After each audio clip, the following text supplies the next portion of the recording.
So, hello friends. Now, very good evening to all. Again, we are come back. Okay, we are come here now. So, today we are going to start a new chapter vector. हाँ, जैसा कि अभी पिछले lecture में हमने basic mathematics किया था, तो एक्चुअली देखिए वो थोड़ा सा बोरिंग पार्ट है, क्योंकि बोरिंग पार्ट बेसिक मैथमेटिक्स में क्या है कि वो फॉर्मूलेज आपको एज इट इज़ पता होने चाहिए, उनका फॉर्मूला यूज़ करेंगे हम लोग आगे चैप्टर्स में। तो मैंने सोचा कि उसको अलग से एक लेक्चर लेके बताना भी ठीक है, पर मैंने इतना मतलब जो करंटली सही नहीं लगा। मुझे लगा कि ठीक है चैप्टर स्टार्ट करते हैं, क्योंकि फिजिक्स स्टार्ट करने में ज़्यादा एक्साइटमेंट है।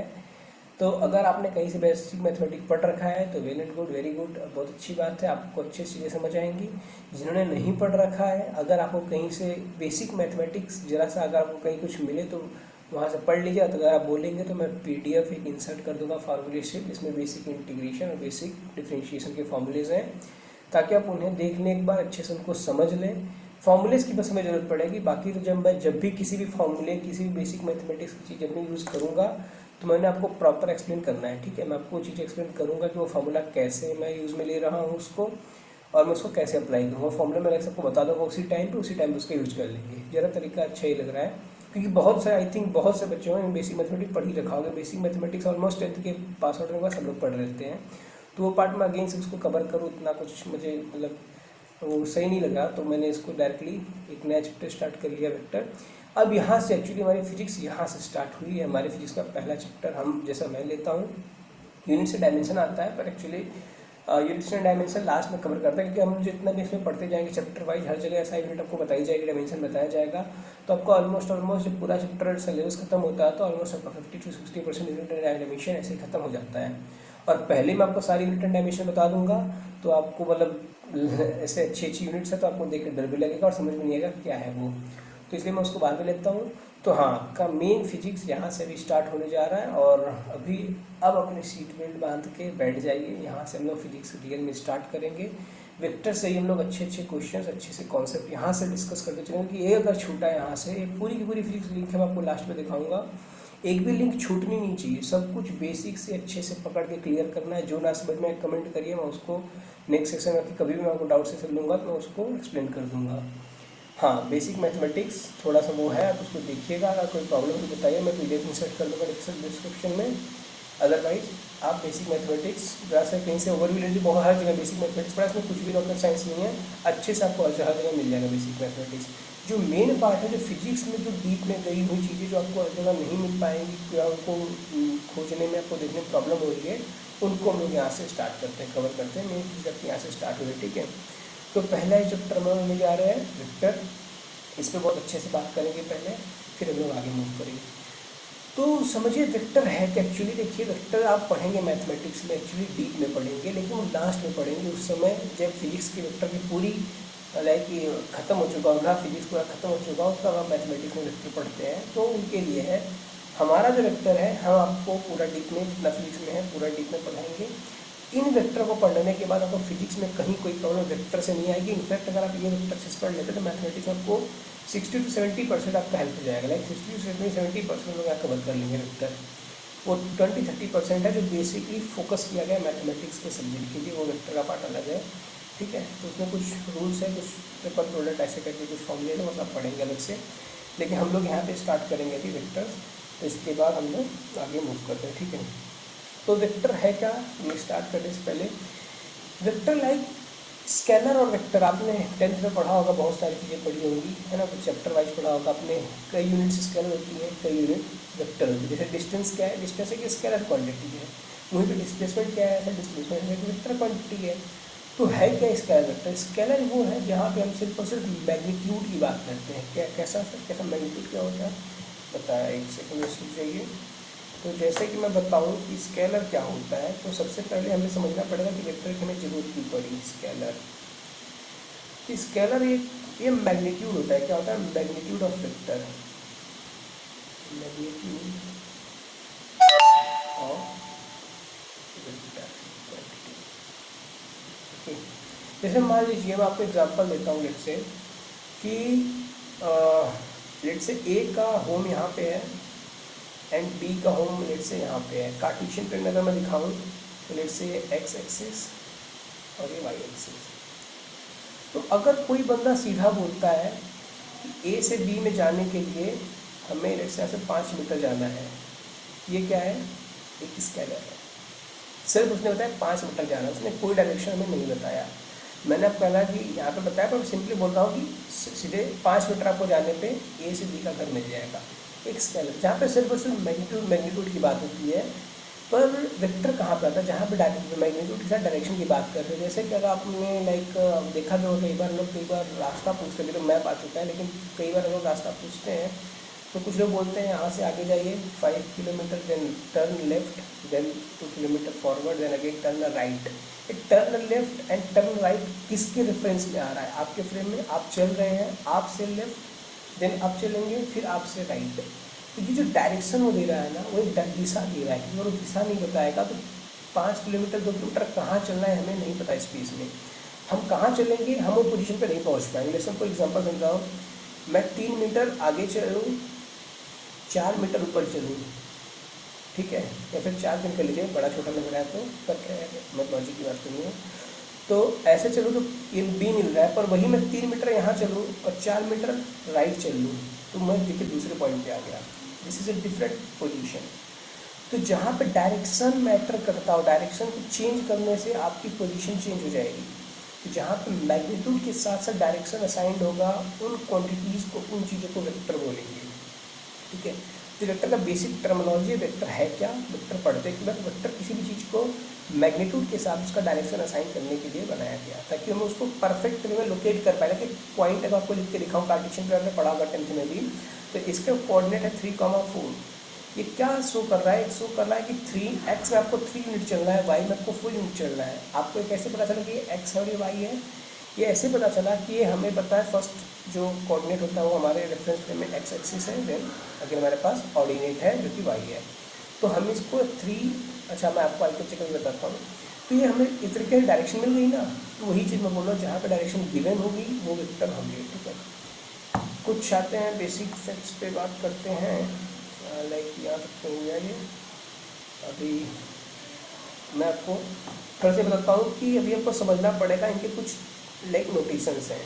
क्या क्या नोटेशंस हैं, जैसे कार्टेशियन प्लेन में आपने पढ़ा था x y, ये 2D प्लेन है, ये 3D प्लेन में ऐसे होता है, यहाँ पे 3D एक्सिस आती है इधर x y and then z, ये 3D प्लेन है। 3D प्लेन का मतलब है अगर अपने रूम का कॉर्नर पकड़े, आई थिंक मेरा कॉर्नर दिख रहा है क्या वहाँ पे, आई थिंक वो कॉर्नर दिख रहा है क्या आपको, तो कॉर्नर दिख रहा हो अगर आपको, तो एक तो इधर आई है x, एक तो इधर है, एक तो इधर है y, एक तो इधर है z।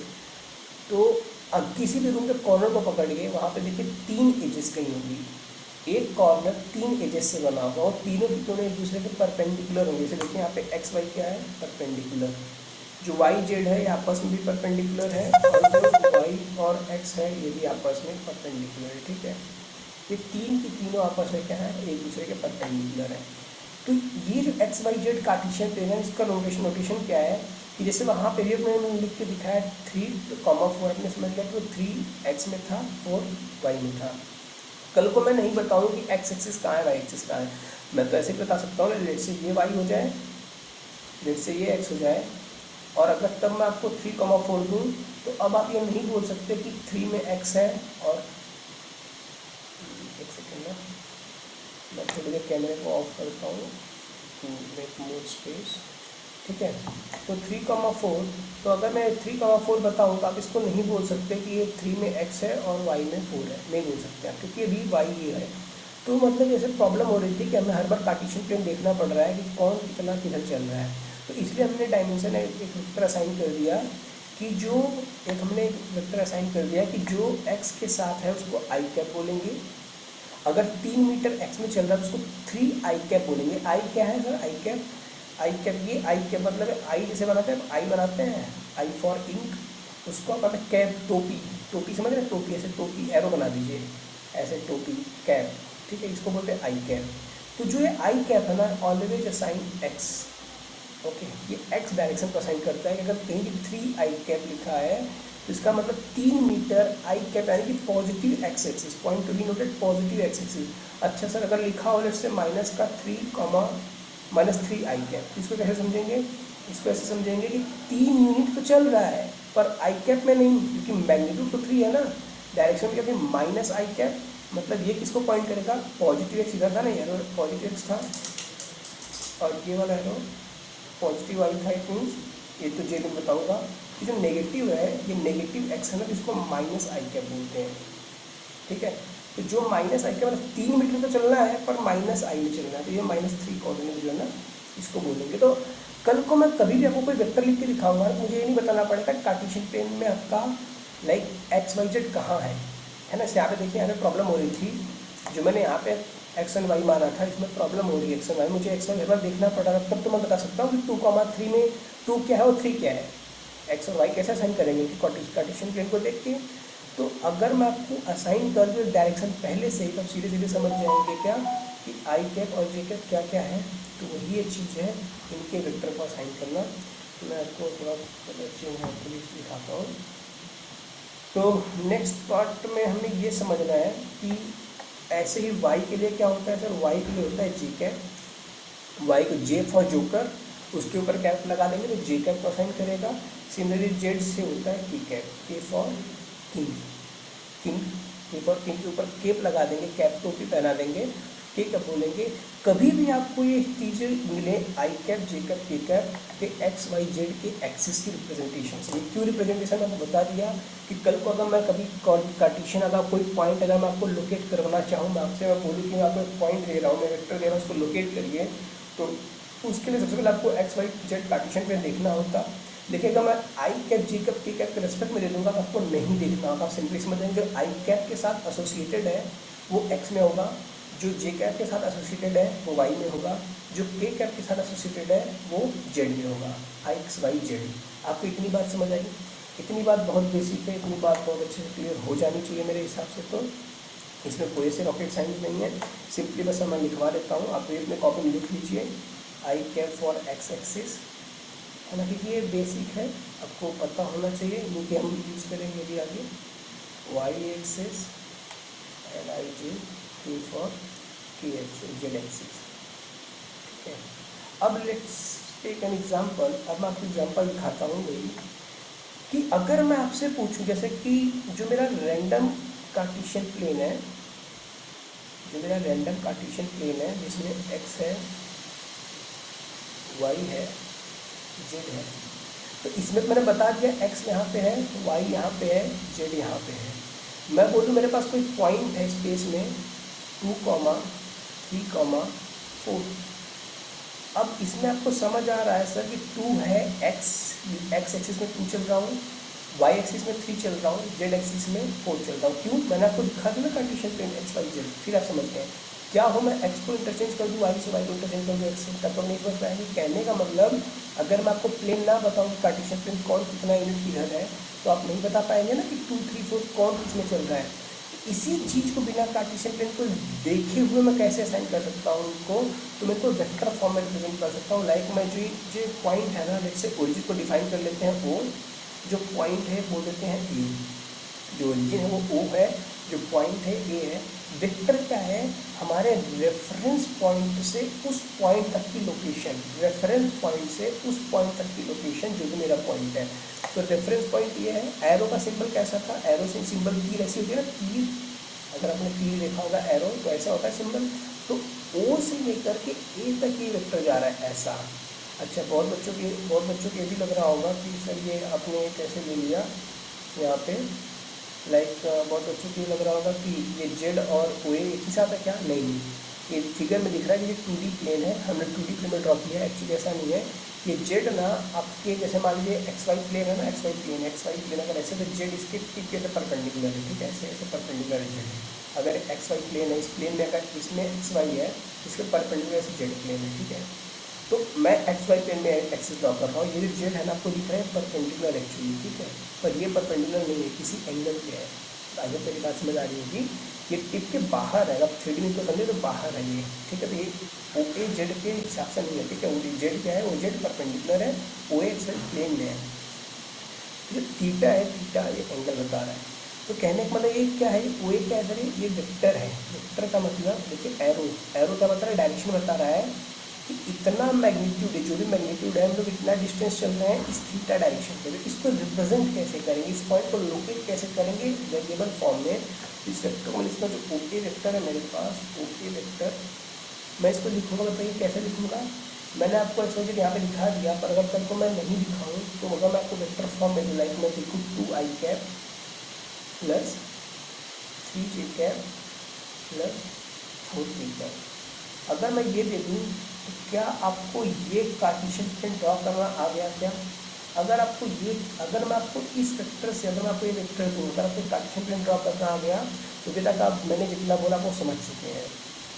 अगर मैं आपको ऐसे वेक्टर दूँ जहाँ पे आई कैप जे कैप के कैप से रिप्रेजेंटेशन दूँ, और अगर आप इस रेफरेंस को पकड़ पा रहे हैं कि एक्स वाई जेड ऐसे ड्रॉ कर लूँगा और वहाँ पे पॉइंट लोकेट कर दूँगा, अगर आप एक फिगर समझ पा रहे हैं उस वेरिएबल के थ्रू, तो अभी तक मैंने जितनी भी बात करी है आप वो बिल्कुल समझ गए हैं। और कोई भी डाउट मुझे बताइए अभी यहाँ तक। कहने का मतलब हम लोग आगे हर बार हर पॉइंट को एक्स वाई जेड ऐसे फिगर नहीं बनाएंगे, हर बार ऐसे लोकेट नहीं करेंगे, तो इतनी बड़ी चीज़, इतने बड़े फिगर को हम जस्ट एक सिंपल एक लाइन में लिख पा रहे हैं। यही है वेक्टर की ताकत कि हर बड़े से बड़े पॉइंट को लोकेट कर पाएंगे एक एक लाइन में, ठीक है। तो वेक्टर के थ्रू की मदद लेते हैं। ये प्लस क्यों लग रहा है सर, तो आई कैप जी कैप कॉलेज से प्लस क्यों कर रहे हैं? प्लस हो रहा है ना, बिल्कुल प्लस हो रहा है, क्योंकि आई कैप के साथ, अगर आई के साथ नहीं होता तो डायरेक्टली 2 + 3 जुड़ जाता, पर एक आई के साथ तो नहीं है ना। ये आई क्या है, ये अलग वेक्टर है, ये जे अलग वेक्टर है, के अलग वेक्टर है। आई कौन सा वेक्टर है? आई ये वाला वेक्टर है ना, 1 यूनिट, 1 यूनिट जहाँ मैं चल रहा हूँ, कहाँ चल रहा हूँ, एक्स में, ठीक है। मैं जब 1 यूनिट चल रहा हूँ एक्स में, यही तो है मेरे पास, आई बताइए, ये है 1 यूनिट एक्स में। सिमिलरली जब मैं 1 यूनिट चल रहा हूँ वाई में, ये क्या है, जे है। देन मैं 1 यूनिट अगर चल रहा हूँ के में, ये क्या है, जेड में चल रहा हूँ, ये के कैप, ठीक है। तो जो एक एक यूनिट के असाइनमेंट है, जो एक यूनिट चल रहा है, आई कैप क्या है, 1 यूनिट ऑन एक्स एक्सिस, तो 1 यूनिट चलना है आपको, 1 यूनिट, तो क्या है, 1 यूनिट एक्स एक्सिस में। सिमिलरली ये क्या है, 1 यूनिट वाई एक्सिस में, 1 यूनिट जेड एक्सिस में। तो उनके साथ मैं 2 का मल्टीप्लाई कर रहा हूँ तो 2 यूनिट चल रहा है एक्स एक्सिस में। अच्छा, फिर प्लस कर रहा हूँ क्योंकि अब ये वेक्टर चेंज हो गया, अब जे कैप में चला गया, जे कैप परपेंडिकुलर डायरेक्टली नहीं जुड़ेगा। तो जे में तो 1 यूनिट चल रहा है, तो जे कैप 3 का मल्टीप्लाई करने का क्या मतलब है कि जे में 3 यूनिट चलना है। अच्छा, ऐसा हो रहा है, हाँ। और फिर प्लस किया के कैप यानी कि जेड एक्सिस में 1 यूनिट, और उसमें 4 का मल्टीप्लाई किया, मतलब 4 यूनिट चलना है के कैप, यानी जेड एक्सिस में 4 यूनिट चलना है। एक्चुअली पॉइंट आपको एक्स वाई में दिख रहा है, पर एक्स वाई में नहीं है, ठीक है, बाहर है, मैंने इसकी इतना अच्छे से नहीं दिखाया, एक्चुअली ये बाहर है, ठीक है। तो लाइक अगर आप समझे हैं तो अपने कॉर्नर को पकड़िए, अपने रूम के कॉर्नर को पकड़िए, जो आपका बेस है, जो फ्लोर है ना, जो ग्राउंड है, उसको एक्स वाई मानिए, उसको एक्स वाई मानिए, और जो वर्टिकल एज है ना, वर्टिकल उसको जेड मानिए। तो अगर आप जो फुट है, जो आपके फुट है वो फ्लोर पे है तो एक्स वाई प्लेन में है, तो वो जो भी पॉइंट कोऑर्डिनेट होगा उसके लिए जेड एक्सिस 0 होगा। लेकिन लेट्स आप जंप करते हैं, तो अब जंप कर रहे हैं तो फ्लोर से ऊपर है ना आपका फीट, तो जितना फ्लोर से जितना फीट ऊपर है ये जेड एक्सिस, यहाँ का जेड एक्सिस, तो उतना यूनिट आप जेड में चल रहे हैं, एक्स वाई में चल रहे हैं, जहाँ पे हम आप एक्स वाई असाइंड है, जितना यूनिट आप जंप कर रहे हैं वो जेड में है, ठीक है, वो जेड एक्सिस है। तो वही चीज़ यहाँ पे है कि एक्स वाई मतलब 2,3 है, पर ये जेड एक्सिस में प्लेन के बाहर है, इस प्लेन से एक्चुअली इस प्लेन से, जो प्लेन है ना आपके पास वाले जो प्लेन है, इससे बाहर है, कितना, इस प्लेन से बाहर है आपके पास 4 यूनिट बाहर है, जो प्लेन मैंने बनाया ना एक्स वाई प्लेन है, इस प्लेन से बाहर है 4 यूनिट, ठीक है, ये कहने का मतलब मेरा।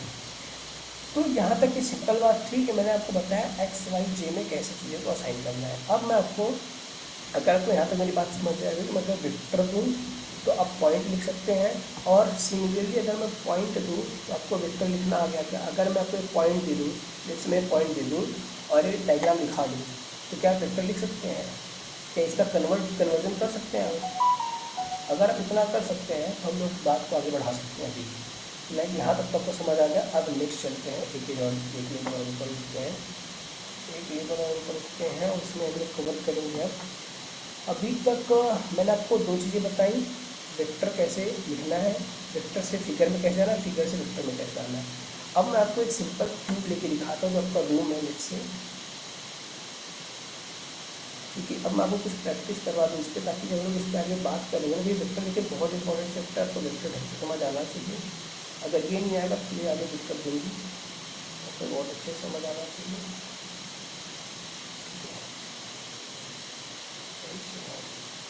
तो मैंने क्या बनाया, क्यूब बनाया। ये देखिए ये वाली जो एज है ना, ये है वाई और ये है एक्स, ये है एक्स, ये है वाई। एक्चुअली मैंने फिगर थोड़ा सा गड़बड़ कर दी। गड़बड़ क्या मतलब इसमें वो चीज़ नहीं दिख पाएगी। मैं एक बार दोबारा से बनाता हूँ फिगर, जो मैं बताना चाहता हूँ एक्चुअली ऐसा नहीं आएगा ना।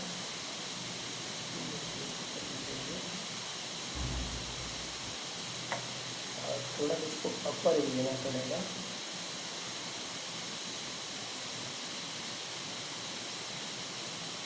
ताकि जेड एक्सिस ना बाहर आ पाए। जब जेड एक्सिस बाहर आएगी ना, तो आप समझ पाएंगे जेड एक्सिस एक्चुअली है कैसे।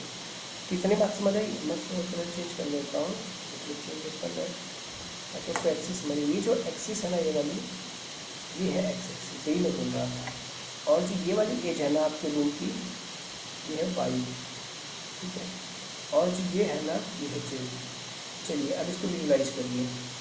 जो आपका फ्लोर है, अच्छा अभी आप बोलेंगे सर आपने तो एक्स वाई नीचे बोला था, तो वो एक्स वाई आप नीचे बोल सकते हैं, उसका सिस्टम होता है, आपको आगे बताऊंगा।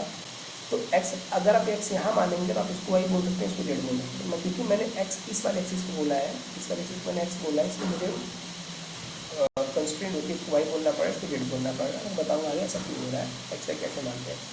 तो ये वाला जो प्लेन है ना, ये वाला जो प्लेन आपका फ्लोर है, यहाँ पर बैठे होंगे, यहाँ पर बैठे होंगे, आपका फुट यहाँ पे होगा, इस पॉइंट पे आपका फुट होगा, ठीक है, इस पॉइंट पे। ये जो फ्लोर है जो मैंने सेलेक्ट किया है, ये एक्स जेड प्लेन है। अभी आप जहाँ बैठे हैं तो जो फ्लोर है ना, वो क्या है, एक्स जेड प्लेन। उसका कॉर्नर, ये जो कॉर्नर, जबकि आंखों के सामने भी कॉर्नर होगा ना, कोई उस कॉर्नर को पकड़ लीजिए, वो कॉर्नर है 0,0,0। ये क्या है सर, 0,0,0। ये है एक्स वाई जेड। क्या है, एक्स वाई जेड। ये जो पॉइंट है मैंने इसको सेट किया, क्योंकि हर पॉइंट को पकड़ने के लिए एक रेफरेंस सेट करना जरूरी है। उस रेफरेंस को मैं सेट कर रहा हूँ कि 0,0,0 मतलब एक्स में 0, वाई में 0, जेड में 0, तीनों एक्सिस 0 है यहाँ पे तीनों एक्सिस मिल रही है ना, 0 है तीनों यहाँ पे। तो एक्स में जेड तीनों वैल्यू यहाँ पे 0 है, तो तीनों 0 है, तो 0,0 मैंने रेफरेंस सेट करा। अब मैं यहाँ से मैं आपको ये बता देता हूँ कि जो मेरा क्यूब है, मैं इनका आपको डायमेंशन बता देता हूँ, ठीक है। लेट से मेरे को डायमेंशन अगर दे दूँ, लेट से 1 2 3 बोल देता हूँ, ताकि मैं आपसे भी क्वेश्चन पूछूंगा तो ताकि मैं समझ पाऊँगा आपने कितना इसको समझा है, तो आगे बात बढ़ेगी। इसमें डायमेंशन भी मान लीजिए कि 1 यूनिट है। जो आपका रूम है, हालांकि आपका रूम का डायमेंशन ऐसा नहीं होगा, पर मैं बता दे रहा हूँ। मान लीजिए जो हाइट है ना, हाइट, तो मान लीजिए मैक्स में जो फ्लोर गया ना, फ्लोर है आपका, फ्लोर ऊपर जो सीलिंग है ना, सीलिंग है आपका, जो ऊपर सीलिंग है, ये सीलिंग है, ये मैक्सिमम 1 तक गया है। जो एक्स है ये कहाँ तक गया है सर, ये जो आपके साइड में जो वॉल है ना, जहाँ पे कॉर्नर खत्म हो गया दूसरा, ये वो वाला है। तो ये मान लीजिए अपने इसको 2 यूनिट चला, यहाँ पे 2 यूनिट चला, और जो जेड में चला ना, मान लीजिए 3 यूनिट चला। ये फिगर पे मत जाइएगा, फिगर में थोड़ा छोटा बड़ा दिख सकता है, और जो मैं बता रहा हूँ यूनिट में उसको पकड़ लीजिए। ये 1 2 3 क्या है, 1 2 3 एक्स वाई जेड की जो एजेस हैं, कोई भी क्यूब हो, क्यूबाइड हो, अगर हम उनके 3 एजेस पता कर ले परपेंडिकुलर म्यूचुअली, तो हम उसके शेप को ड्रॉ कर सकते हैं। आपने पढ़ा होगा ये, बैक वैल्यू भी निकाल सकते हैं, लेंथ ब्रेड्थ हाइट, इसकी वैल्यू निकाल सकते हैं, किसी भी फेस की एरिया निकाल सकते हैं, क्योंकि एवरी एजेस अगर पैरेलल होंगी ना, जो साइड के अल्टरनेट एजेस हैं। तो कहने के लिए मैंने 3 आपको एजेस दे दिए। अब मैं आपसे प्रैक्टिस करने के लिए कुछ पॉइंट्स पूछ रहा हूँ, आपको बताना पड़ेगा और आपको खुद से लिखना पड़ेगा। मैं यहाँ पे ऐसे लिखता चलूँगा, आपको बताना चलूँगा, पर आप एक बार पहले खुद से लिखिए इन पॉइंट्स को, देखिए आपने कितना सही लिखा, फिर उसको मैच करिए, फिर आपको कॉन्फिडेंस आएगा। ये जो पॉइंट है इसको ओ बोल रहा हूँ, ये जो पॉइंट है मैं इनको ओ बोल रहा हूँ, इस वर्टेक्स को ए बोल रहा हूँ, इसको बी बोल रहा हूँ, इसको सी बोल रहा हूँ, इसको डी बोल रहा हूँ, और इसको ई एफ, देन ओ हो गया ये जी। ये देखिए 4 ऊपर 4 नीचे, 8 पॉइंट्स मैंने मार्क किए। आपको इन 8 पॉइंट के कोऑर्डिनेट लिखने हैं खुद से। अगर आप इन 8 पॉइंट के कोऑर्डिनेट सही से लिख पाए हैं तो अभी तक बिल्कुल बात क्रिस्टल क्लियर है, हम लोग आगे डिस्कशन से बढ़ सकते हैं। अगर आपने एक भी पॉइंट नहीं मैच हुआ कमेंट करिएगा, और कोई डाउट होगा तो मुझे बताइएगा, उसको एक्सप्लेन कर दूँगा, ठीक है। ये 8 पॉइंट है जिसमें से आपको एक पॉइंट फिक्स कर दिया गया है ओ, जो ओ है मैंने फिक्स कर दिया, आपको बता दें कि 0,0 है, ओ क्या है ओरिजिन। अब आपको इन 7 बचे हुए पॉइंट को ABCDEFG, इन 7 पॉइंट के कोऑर्डिनेट्स खुद से लिखने हैं। चलिए आप वीडियो को पॉज करके यहाँ पे लिखना शुरू कर दीजिए पॉइंट। मैं यहाँ पे अभी आपको एक्सप्लेन करूँगा एक चीज़ मैं बताऊँगा, ठीक है। देखिए हम बारी बारी चलते हैं। सबसे पहले F पे पहुँचिए। F पे कैसे पहुँच सकता हूँ? इस ओरिजिन से अगर मैं सिर्फ 2 यूनिट चलूँ, 2 यूनिट, तो क्या मैं F पॉइंट पे आ जाऊँगा? अगर मैं सिर्फ 2 यूनिट चल दूँ तो क्या मैं F पॉइंट पे आ जाऊँगा? तो जो मैं F पॉइंट को क्या लिखूँगा, मैं X में चल रहा हूँ कितना 2, Y में नहीं चला, Z में नहीं चला, ये F का कोऑर्डिनेट हो गया। यहाँ तक कोई डाउट? सिमिलरली अगर मैं B पे जाना चाहूँ तो B पे कैसे आऊँगा? देखिए B पे तो गया हूँ, लाइक F पे गया हूँ 2 यूनिट, यानी X में चला हूँ 2। अगर मैं Y में 1 यूनिट चलूँ, क्योंकि ये जो एज है वर्टिकल, ये तो सेम ही है ना, यहाँ पे रेक्टेंगल है, यहाँ पे ये फेस रेक्टेंगल बना ना, OFBC, क्या है, एक रेक्टेंगल बना है ना, तो इसके अपोजिट साइड से पैरेलल, जितनी इधर 1 यूनिट है 1 यूनिट इधर भी रहेगी। तो अगर मैं Y एक्सिस में 1 यूनिट चलूँ तब B पॉइंट पे आ जाऊँगा। क्या अभी मैंने Z में नहीं चला पॉइंट टू बेटा, अभी मैंने Z में नहीं चला, अभी मैं एक्स वाई में चल रहा हूँ। लेकिन FOFBC ये सारे के सारे पॉइंट एक्स वाई प्लेन में है। DDE कौन सा पॉइंट है ये, DAEG ये देखिए एक्स वाई को छोड़कर बाहर जेड की तरफ है ना, जेड की तरफ, मतलब एक एक्स वाई प्लेन है, लेकिन इससे दूर आया है ये वाला प्लेन, ये वाला प्लेन देख रहे हैं, इससे दूर ये वाला प्लेन, ये वाला प्लेन से दूर है, तो DAEG ये सारे इस प्लेन में, ये सारे कोऑर्डिनेट में हमें जेड के कोऑर्डिनेट लिखने पड़ेंगे कुछ ना कुछ। लेकिन जो ये वाला प्लेन है ना, ये पीछे का प्लेन है OFBC, ये आपके एक्स वाई प्लेन है, यानी जेड कोऑर्डिनेट हमेशा 0 रहेगा। और अब तो सब देख सकते हैं, अगर किसी भी पॉइंट का कोऑर्डिनेट लिखना है ना, तो खुद को एक चीटी मान लीजिए, और रूम के किसी कॉर्नर पे कैसे जाना है, एज के थ्रू जाना है। अब वॉल के थ्रू नहीं जा सकते, आपको एज के थ्रू जाना है। एज यानी कि जो एजेस है ना, जहाँ पे कॉर्नर है, जो दो वॉल जहाँ मिल रही है ना, जो दो वॉल जहाँ मिल रही है, जो ज्वाइंट है, इसको एज बोलेंगे। तो इस एजेस के थ्रू चल के जाना है आपको। तो वैसे चलिए अब हर पॉइंट के कोऑर्डिनेट आप लिख लेंगे।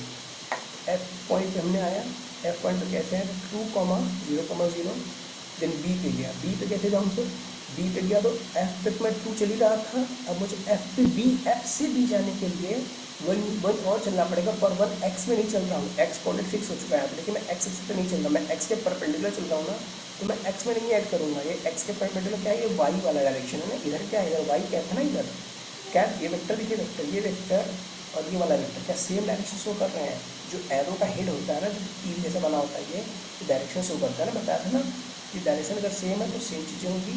तो ये जो 1 चल रहा है वो Y में चल रहा हूँ, तो Y को प्लस J कर लिखूँगा, फिर कॉमा लेके Y को लिखूँगा। तो अगर मैं B पॉइंट के कोऑर्डिनेट लिखूँ तो 2,1, Z में भी तो चला 0। आई थिंक आपको 2 पॉइंट मैच करा होगा, नहीं करता एक्सप्लेनेशन देखिए तो समझ आ रहा है क्या। देन मूव करते हैं C पे। तो C पे कैसे आए सर, C पे तो B से C आइए, लेकिन आपको X में चलना पड़ेगा। अब देखिए X में चल रहा है ना, ये कौन सी लाइन है, ये Y के परपेंडिकुलर है ना, तो अगर ये Y के परपेंडिकुलर है तो ये X में चलता हूँ ना मैं, क्या X में आगे चल रहा हूँ कि पीछे चल रहा हूँ, नहीं, यहाँ से तो मुझे इधर आना पड़ेगा ना, ऐसे पीछे की तरफ।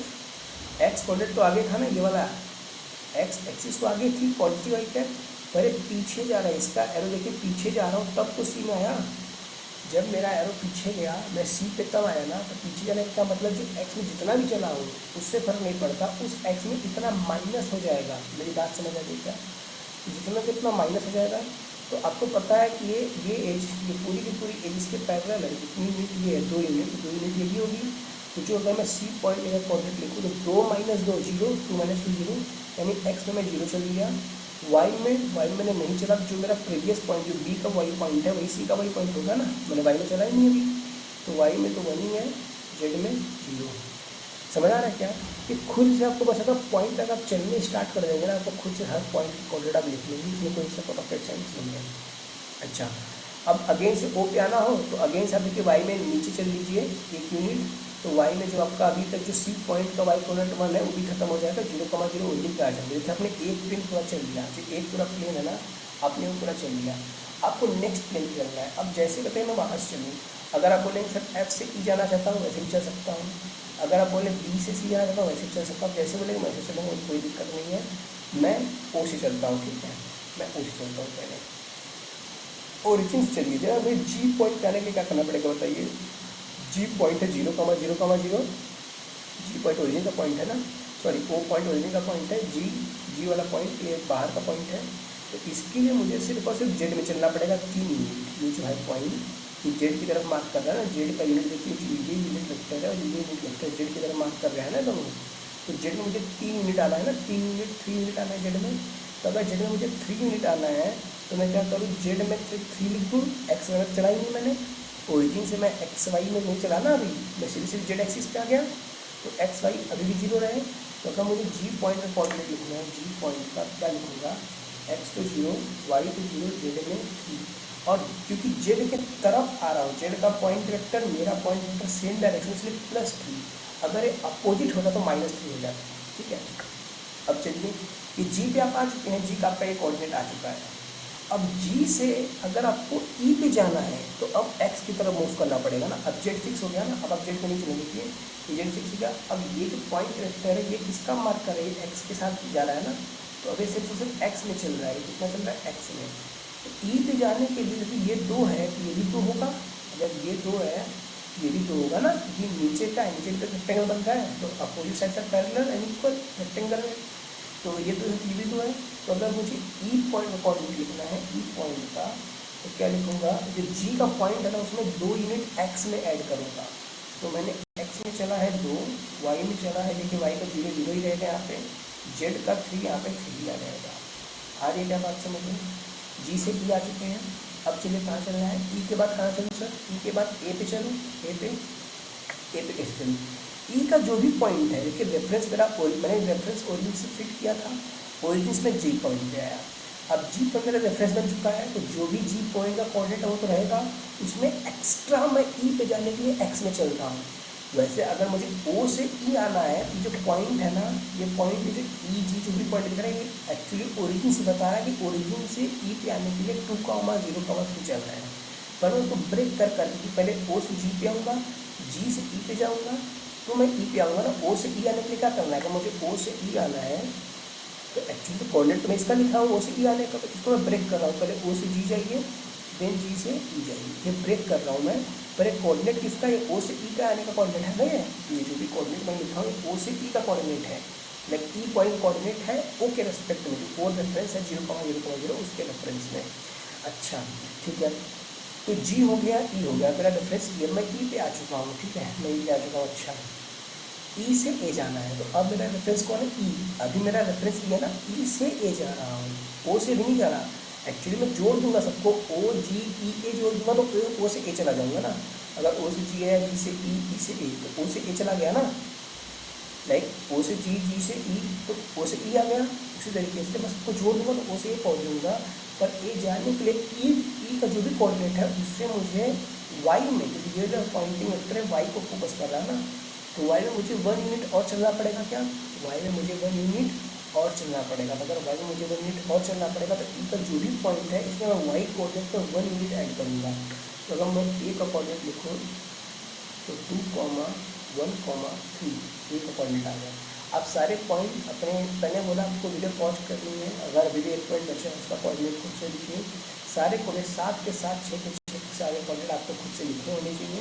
फिर आप मेरे साथ मैच करते चलिए, मैक्सिमम करते अगर आपको समझते चलिए। ठीक है, यही बेसिक लर्निंग का, अगर मैं मुझे कुछ नहीं पता मैं मान चुका हूँ तो मैं बेसिक सबको बताइए चल रहा हूँ। ठीक है, अब आप ए पॉइंट पे आ चुके हैं, यानी ओ से ई आने का ये तरीका है। अच्छा, लेकिन अभी डी पॉइंट बच रहा है, डी पॉइंट तो लेना नहीं है। तो डी पॉइंट लेने के लिए क्या करूँ सर, ए पे जितना कोऑर्डिनेट है ना उससे मैटर नहीं है। आप ए में ना ये कोऑर्डिनेट और जोड़ दीजिए, ये वाला वेक्टर। अगर आप ए में ये वाला वेक्टर जोड़ दिए तो मैं डी पे पहुंच जाऊँगा। क्या देखिए, अगर ऐसे मैं आ जाऊँ ए से तो मैं डी पे आ जाऊँगा। और ये कौन सा वेक्टर है, ये माइनस का आई कैप है ना, क्योंकि ये देखिए इसके पैरेलल है, एंटी पैरेलल है। पैरेलल एंटी पैरेलल मैं आपको बताऊँगा। अभी वेक्टर की डायरेक्शन देखिए, इसकी एरो आगे है तो पॉजिटिव है, इसकी एरो पीछे है नहीं नेगेटिव में। Positive x axis negative axis तो आपने पढ़ा होगा ना, ये पॉजिटिव एक्स एक्सिस होती है, नेगेटिव एक्स एक्सिस होती है एक्स में, ये पॉजिटिव वाई एक्सिस होती है, नेगेटिव वाई एक्सिस होती है वाई में। जो ऊपर है वो लाइक जो अपने नेचुरल फ्रेम में है वो पॉजिटिव है, जो उसके पीछे है वो माइनस, उसका नेगेटिव, उसका उल्टा है। उल्टा करने का मतलब प्लस का माइनस उल्टा होता है, माइनस माइनस उल्टा होता है, वही चीज़ है। अगर डी पे आना है तो क्या करूँ, ए का जो भी कोऑर्डिनेट है वहाँ से मैं ये जो 2 यूनिट है मैं इसको पीछे चलता, ये जो 2 यूनिट एक्स है, क्योंकि ये जितने मैं आपको कलर चेंज करके दिखाऊँ ना एक बार, तो मैं क्या कहना चाहता हूँ, ये जितने भी एजेस है ना, ये वाले एज, ये वाले एज, ये वाले एज और ये वाले एज सब के सब एक बराबर हैं। ये सब के सब एक बराबर क्यों है सर? क्यों बना, जरा देखिए अपने रूम का कॉर्नर पकड़िए और ऐसे चलिए सर्कुलर में। फर्स्ट एज, जब उसके पीछे मेरे सामने एक नीचे एज है, मेरे पीछे नीचे एक एज है, मेरे ऊपर एक एज है, मेरे सामने ऊपर एक एज है, 4। ये देखिए ये वाली एज कौन सी, ये वाली एज कौन सी, ये वाली एज है, ये मेरे सामने ऊपर की एज। ये वाली एज कौन सी है, ये मेरे नीचे सामने की एज। ये वाली कौन सी एज है, ये वाली ये पीछे नीचे वाली एज। और ये वाली कौन सी एज है सर, ये वाली पीछे की ऊपर वाली एज। ये सर्कुलर में जो एज है सारे के सारे बराबर है, तभी तो जो ये वाली वॉल है और जो ये वाली वॉल है दोनों पैरेलल है ना एक दूसरे की। तो अगर दोनों पैरेलल है तो इनके बीच में डिस्टेंस फिक्स है ना, इनके बीच का डिस्टेंस क्या है, इक्वल, इनके बीच का डिस्टेंस है ऐसे, इनके बीच का डिस्टेंस इक्वल है ना। यही डिस्टेंस इक्वल, ये वाला पॉइंट और ये वाला पॉइंट, यहाँ से यहाँ से दूरी, ये वाला प्लेन और ये वाला प्लेन दोनों फिक्स दूरी पे है ना, इनके बीच कहीं पे भी एज लगा दीजिए ऐसे ऐसे, ये सब के सब इक्वल होंगे ना। तो वही लॉजिक है। तो ऐसे आप सिंपली जो मैंने एक्स के लिए करा, आप ऐसे हॉरिजॉन्टली भी कर सकते हैं, वर्टिकली भी कर सकते हैं, जेंडली भी कर सकते हैं। तो आप ऐसे एजेस को पकड़ना, अगर आपको फील करना है ना, जब मैं बोल रहा हूँ ना, ऐसे हम रूम पे पकड़ चलिए, आपको 3D भले यहाँ पे फिगर में ना समझ आए, पर अगर आप रूम को पकड़ के चले तो आपको एक चीज़ समझ आ जाएगी, क्योंकि रूम आपके सामने है, आप उस रूम में बैठे हैं, आपके सामने एजेस बनी, आप सिंपल उसको विजुलाइज कर सकते हैं 3D में। तो उनके भी पकड़ चलिए, तो फिगर में भले थोड़ा सा 3D में उतना राशि, प्लेन तो 2D है ना, मैं ड्रॉ कर रहा हूँ 2D पे, तो 3D बनाने का तरीका भी इनिशियली पढ़ना थोड़ा टफ लग रहा होगा, पर टफ नहीं, इसलिए अब मान के चलिए आप ढंग से 3D समझ रहे हैं, जैसे बोला आपको समझ रहेगा सब कुछ, ठीक है। तो ये वाली एक जो मैंने जितनी भी टॉपिक्स की सब इक्वल है ना, तो अगर मुझे यहाँ से डी पे मैं कितना 2 यूनिट चलूँगा ना, क्योंकि एक्स में मैंने क्या बताया था, जो ये वाली एज की 2 यूनिट थी ना, देखिए 2 यूनिट थी ना ये वाली एज। तो ये चीज़ है ना, अगर 2 यूनिट पे आपको 2 यूनिट पीछे चलना है तो क्या करो, जो भी एक्स है इसमें से 2 माइनस कर दूँ, तो इसमें इनिशियली x2 है, तो इसमें से क्या करूँ, अगर डी पे आना है तो 2 माइनस कर दो, 2 माइनस 2 कितना होता है 0, और रेस्ट सेम रहेगा 1,3। ये डी पे पॉइंट है, मैच करके के साथ पॉइंट एग्जैक्ट मैच होता है। अगर मैच हुए तो वेरी मतलब बहुत ही अच्छी बात है, बहुत वेरी गुड। ये बहुत ही अच्छी बात है कि अगर आप एक गो में मैंने आपको सिंपली जस्ट एक हिंट दिया है वेक्टर का फिगर में कन्वर्ट करने का, फिगर से वेक्टर करने का, कोऑर्डिनेट असाइन करने का छोटा सा हिंट दिया। अगर आप पूरा का पूरा कोऑर्डिनेट लिख पाए तो मतलब बहुत बढ़िया, मैं कुछ कहने का बहुत बढ़िया, बहुत अच्छे मतलब लाइन चल रहा है, बहुत चीज़ आपको नहीं समझ आ रही इसमें, ठीक है। तो इतना समझ आ गया। अब आपको एक्स्ट्रा होमवर्क देता हूँ। मैंने क्या बोला था, हर पॉइंट का जो मैंने वेक्टर लिखा है, क्या आप उसको एल्जेब्रिकली रिप्रेजेंट कर सकते हैं। ये जो भी है, जितने भी पॉइंट मैंने लिखे हैं, ये सब क्या ज्योमेट्रिकल वे में कोऑर्डिनेट्स अपने असाइन किए हैं। ज्योमेट्रिकल में क्या, आपके रूम है, आपका क्यूबाइड जो भी है, उसके लेंथ ब्रेथ हाइट है, उसके बेसिस पे आपने एक्स वाई जेड माना है, उसके बेसिस पे आपने ये कोऑर्डिनेट्स मुझे दिए हैं। अब मैं आपको चाहता हूँ मैं आपसे कि आप यही कोऑर्डिनेट मुझे वेक्टर फॉर्म में दें। वेक्टर फॉर्म में क्या कहने का मतलब है सर, आई कैप जे कैप के कैप, मुझे नहीं पता एक्स कौन है, वाई कौन है, जे कौन है। आप मुझे बताइए कि जब मुझे कोई बंदा पॉइंट देगा ना, तो मुझे नहीं पता इसमें एक्स कौन है, वाई कौन है, जे कौन है। अगर एक फिगर देगा तो वो समझ जाएगा एक्स ये वाला है, वाई ये वाला, जेड वाला। पर अगर फिगर नहीं देगा तो मुझे नहीं पता एक्स कौन है, वाई कौन है, जेड कौन है, तो मैं कैसे असाइन करूँगा। तो मैं चाहता हूँ कि अगर ये कोऑर्डिनेट मुझे वेक्टर फॉर्म में लिख के दिखाए, मैं इन सारे को वेक्टर फॉर्म में लिखूँगा। आप उनको मैच करिए, आप वो सही से लिख पाए क्या, क्योंकि आज का लेक्चर बस वेक्टर मतलब कभी तो वेक्टर चलेगा, अच्छा खाना चलेगा। वेक्टर पे बहुत सारे सवाल है, अच्छे सवाल है, थ्री सबकी स्टार्ट हो चुके ओवरऑल डीप में, तो बिल्कुल भी वो मत करेगा, मैं पूरा कंटेंट आपको मिलेगा अच्छे से, ठीक है। तो मैं जितना बोल रहा हूँ आपको उतना करना पड़ेगा साथ साथ। तो अब आप इनके वेक्टर वीडियो को पॉज करके खुद से लिखिए इनके वेक्टर, ठीक है। इनके वेक्टर आप खुद से लिखिए, देन मैं इनके वेक्टर लिख रहा हूँ, उनको मैच किया आपने कितना सही लिखा कितना गलत लिखा, क्योंकि वेक्टर लिखना आना चाहिए। कि कोऑर्डिनेट असाइन करना अभी आपने किया मेरे साथ, अब आप खुद से बहुत सारे, जैसे मैंने क्या किया, यहाँ पे 2 माना था ना एक्स को, वाई को 1 माना था, जेड को 3 माना था ना। अब आप खुद से मानिए, बहुत सारे क्यूबाइड बनाइए, ठीक है। आपको लिखना मानो, आप अपना क्यूबाइड बनाइए, मुझे कोई प्रॉब्लम नहीं है। अब ढेर सारे क्यूबाइड बने हुए, यहाँ पर डेली हुए काम में उनके क्यूबाइड बनाते जाइए। अब आप उनके कोऑर्डिनेट्स लिखते जाइए, फिर उनको वेक्टर फॉर्म में लिखते जाइए। इससे आपकी प्रैक्टिस हो जाएगा, आपका होमवर्क तरीके से आप बना लीजिएगा और इधर में क्यूबाइड लास्ट में लेक्चर के में आप उसको करते रहेंगे होमवर्क में, ठीक है। तो अभी हमने क्या किया था सर, अभी हमने किया था ये यहाँ पर कि हमने वेक्टर लिख के कोऑर्डिनेट लिख लिया था। अब हमें क्या करना है, हमें करना है लिख के लिखने हमें पॉइंट्स, हमें वेक्टर फॉर्म लिख के लिखना है ना, मिलकर वेक्टर फॉर्म लिखिए। तो वेक्टर फॉर्म कैसे लिखेंगे, जैसे कि मैं एफ वेक्टर लिखना चाहूँ, ओ एफ, क्योंकि एफ वेक्टर तो है नहीं, ओ एफ आपको वेक्टर क्या होता है, उसका एक रेफरेंस पॉइंट होगा, रेफरेंस से किसी एंड तक जा, ये रेफरेंस, ये पेंसिल क्या है, एक वेक्टर है ना, यहाँ से शुरू हो रही है, यहाँ तक एंड हुई है, तो रेफरेंस ये रहा, ये रेफरेंस है, एंड यहाँ पर एक पॉइंट है। तो अगर मैं ओ एफ वेक्टर की बात करूँ, तो अगर मैं ओ एफ वेक्टर की बात क्या, ओ से एफ जाने का वेक्टर, ओ से एफ जाने का वेक्टर ये वाला वेक्टर है ना, ओ से एफ जाने का ये वाला वेक्टर है ना, ओ से एफ जाने का, सॉरी ओ से एफ जाने का ये वाला वेक्टर है। तो क्या लिखूँगा, ओ एफ वेक्टर, वेक्टर कैसे लिखते हैं, इनिशियल पॉइंट, इनिशियल क्या है ओ, ओरिजिन, फाइनल पॉइंट कहाँ जा रहा हूँ, एफ पॉइंट पे, तो O F vector this is equals to vector form में एफ का कोऑर्डिनेट क्या है 2, 0, 0, मतलब कि 2 i cap plus 0 j cap plus 0 k cap. अब देखो मैंने कॉमा हटा दिया। पंगा क्या है, पंगा ये है कि पंगा कुछ नहीं है, चाहे 0 लिखिए, 0 लिखने का क्या मतलब, जी कुछ नहीं लॉजिक है।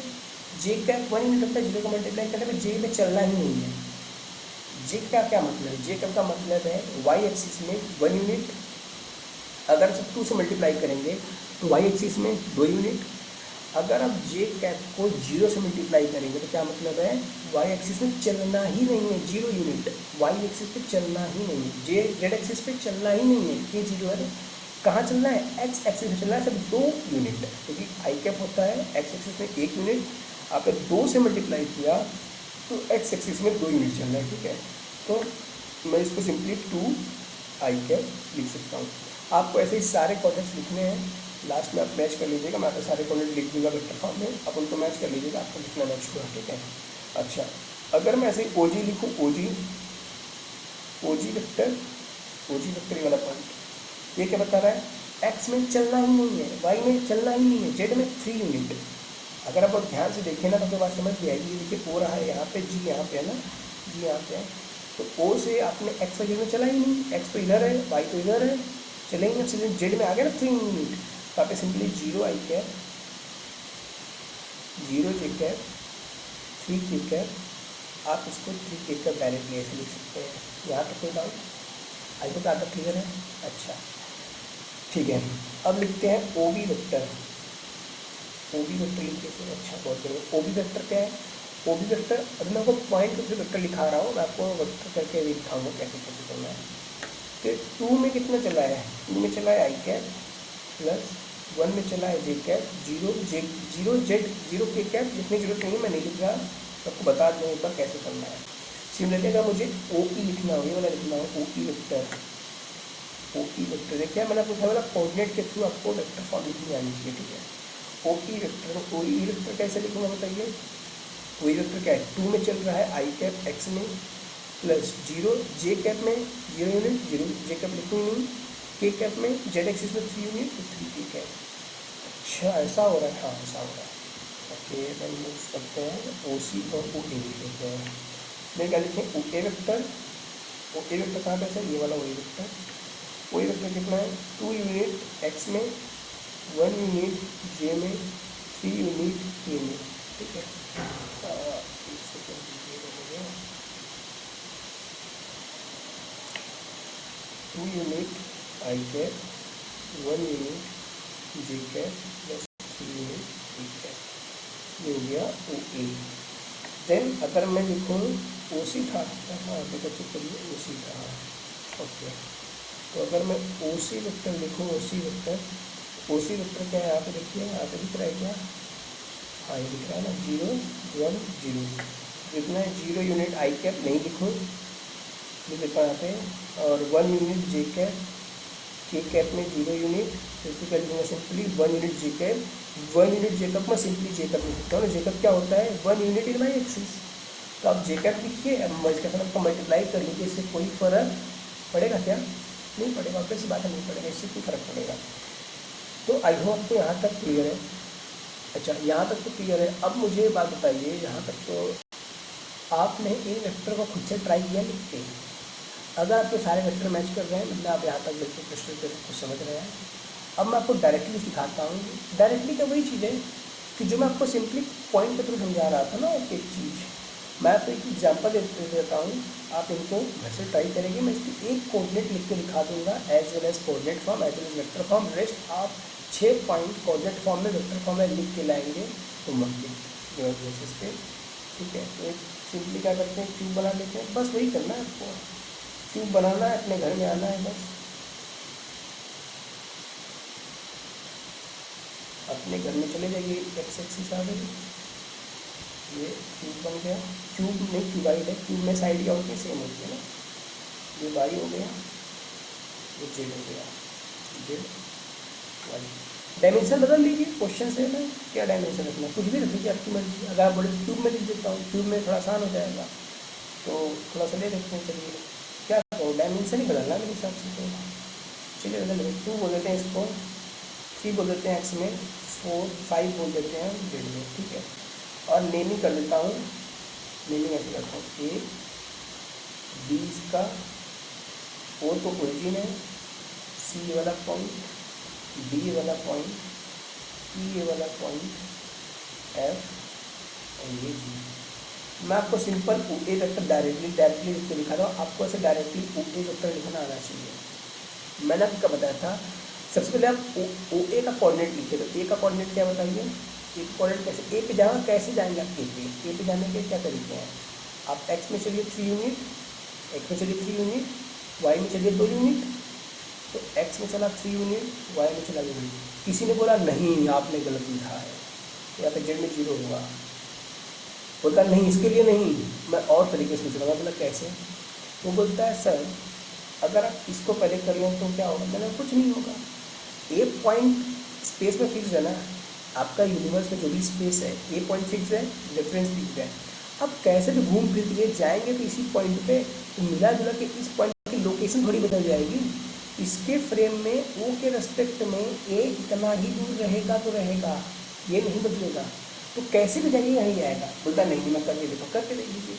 अगर आप ओ से चलते हैं पहले बी, तो पहले आपने वाई में चला। अब ये मत कर लीजिए कि ये एक्स में चल, नहीं एक्स में थोड़ी चल रहे हैं ना, आप वाई में चल रहे हो। वाई में लिखना है 2, तो वाई में लिखना है 2 यूनिट। देन यहाँ से आपको एक्स में तो चलना ही पड़ेगा, अगर ए पे आना है तो कितना चलना पड़ेगा सर, 3 यूनिट। तो बात तो वही हो गई, इनिशियली आप क्या चल रहे हैं, एक्स में चल रहे हैं 3 यूनिट, वाई में चल रहे हैं 2 यूनिट, जेड में चल रहे हैं 0, यही तो है ए। कहने का मतलब आप जैसे मैंने में जाएंगे तो एक पॉइंट पे ही, तो जैसे मैंने ऐसे चलना है। चलिए दोनों वेक्टर सही है, एक कोऑर्डिनेट लिखने का तरीका होता है। अब वेक्टर कैसे लिखिए सर, वेक्टर भी लिख के दिखाता हूँ। ओ ए वेक्टर लिखना है, लिखिए एक बात फिक्स है, आई कैप होगा, जे कैप होगा, के कैप होगा ना। 3 डायमेंशन की बात कर रहा हूँ, 3 लोग तो होंगे, आई एक्स वाई जे जेड के। आई में कितना चलूँ, ये आई क्या बता रहा है, 1 यूनिट चल रहा है।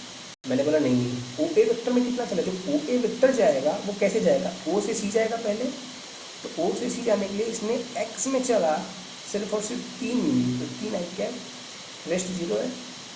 देन सी से ए जाएगा, तब ये ओ से ए जा पाएगा ना। तो सी से ए जाने मतलब जो भी वेक्टर अभी तक लिखा उसमें प्लस करिए, इसीलिए हम लोग प्लस करते हैं। आई क्या बात समझ लो, ब्रेक कर रहा है ना, पहले एक्स में चला फिर वाई में चला, फिर पहले वाई में चला फिर एक्स में चला, पर पहले एट ए टाइम किसी एक ही वेक्टर पे चलूँगा ना।